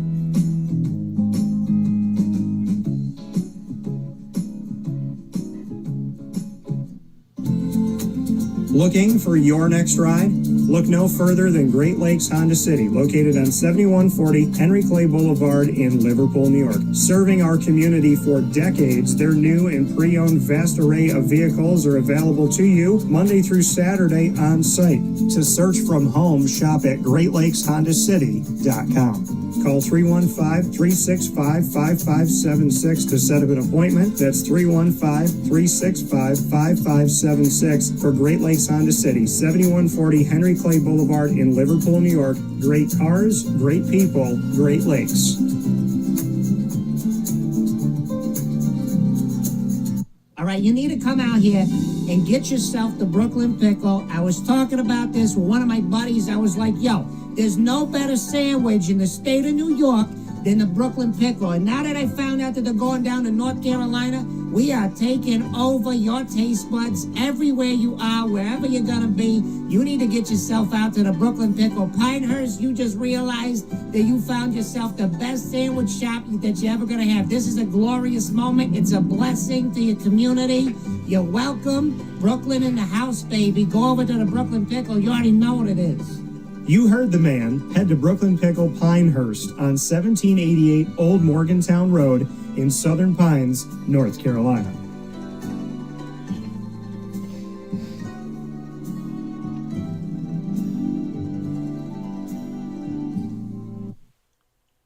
Carvel DeWitt, it's what happy tastes like. Do you know why? Because we make ice cream. Creamy, rich, flavorful ice cream. Not yogurt or iced milk like some of our competitors. Ice cream. Fresh, by hand, daily. For the calorie conscious, we have something new for you. Our new Carvelite. Same great flavor, creaminess, and texture of our regular ice cream with only 35 calories an ounce. So whether you want an ice cream cake, flying saucer, dasher, carvelange, hard or soft ice cream, we will satisfy your craving with our fresh, handmade regular or new Carvelite ice cream. Carvel DeWitt. It's what happy tastes like. The Wildcat Sports Pub in Camillus, New York is located on 3680 Milton Avenue in the Home Depot Plaza. It is your family-friendly sports bar and restaurant. Folks, some sports bars aren't family-friendly. Some family-friendly restaurants are not sports bars. The Wildcat Sports Pub in Camillus, New York is proud to be both.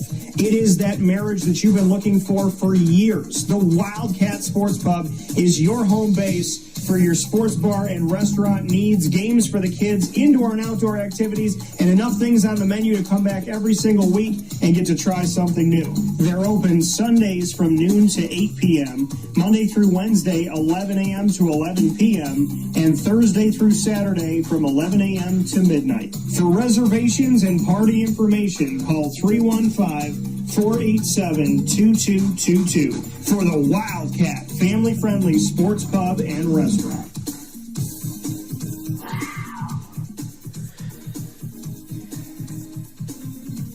GG Cards and Breaks.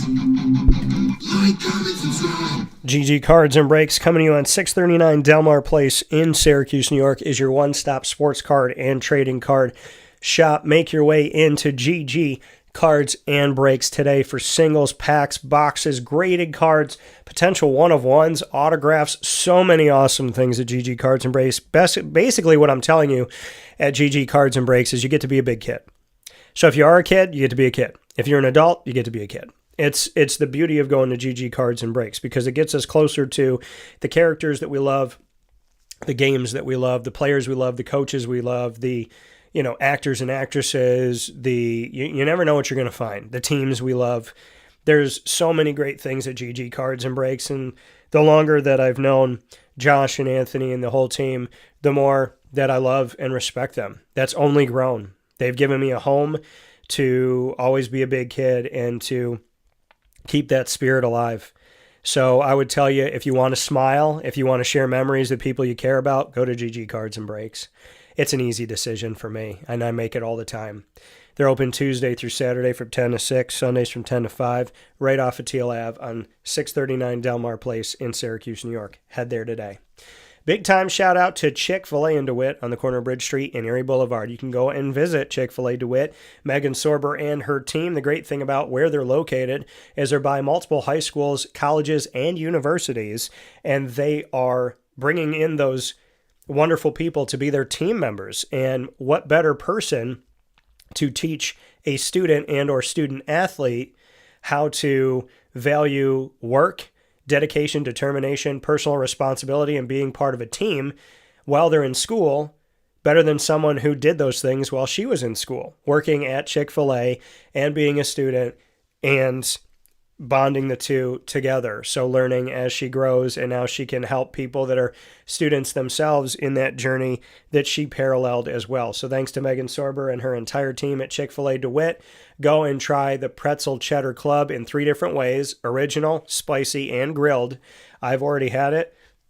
I saw the pictures and it made me want to get it, and then I went and got it, and it lived up to the picture. Very tasty. So make sure you get your favorites at Chick-fil-A DeWitt, including some of those limited time things that you can enjoy right now at Chick-fil-A DeWitt on the corner of Bridge and Erie.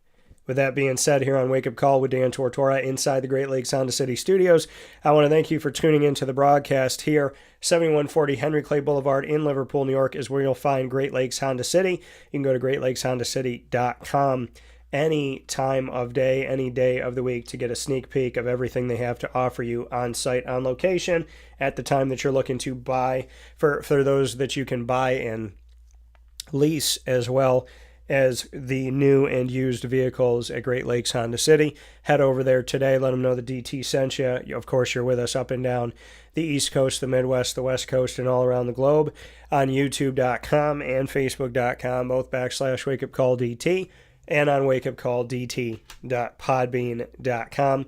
And then we jump into the archive: Amazon Music, Audible, iHeartRadio, iTunes, and Apple Podcasts, Player FM, Podbean, Podchaser.com, Podvine, Spotify, TuneIn, and YouTube. All you have to do is search Wake Up Call with Dan Tortora, or one word, Wake Up Call DT. You can also ask Alexa and Google devices to play the latest episode of Wake Up Call with Dan Tortora, and they'll do that for you as well.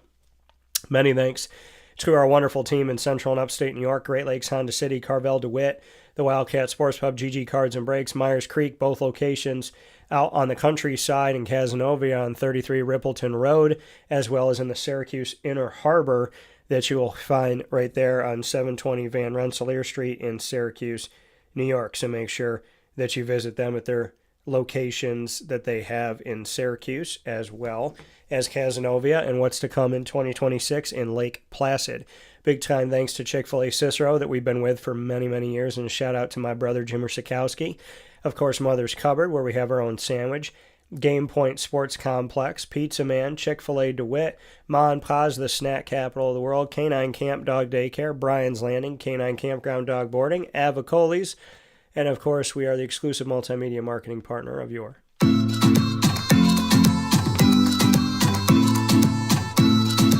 Bryan and Stratton College of Bobcats of Syracuse. Find the Bobcats in the Bobcat Buzz every single month with Bryan and Stratton College of Syracuse.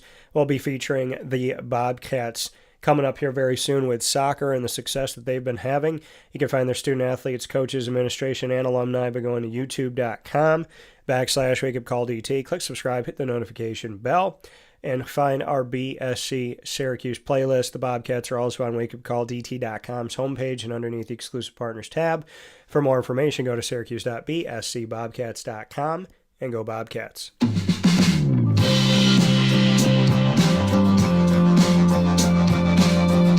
The Binghamton University Bearcats are exclusive multimedia marketing partners with Wake Up Call with Dan Tortora. Find your Bearcats every Tuesday at 10 a.m. like today during Bearcat time.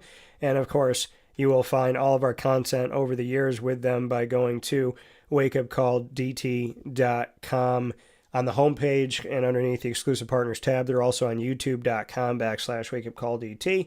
Click subscribe, hit the notification bell, and find our Binghamton playlist. For more information on the Bearcats, go to binghamtonbearcats.com. Thanks to Alicia Nicholas and to everybody that's been on here representing Binghamton University. Go Bearcats.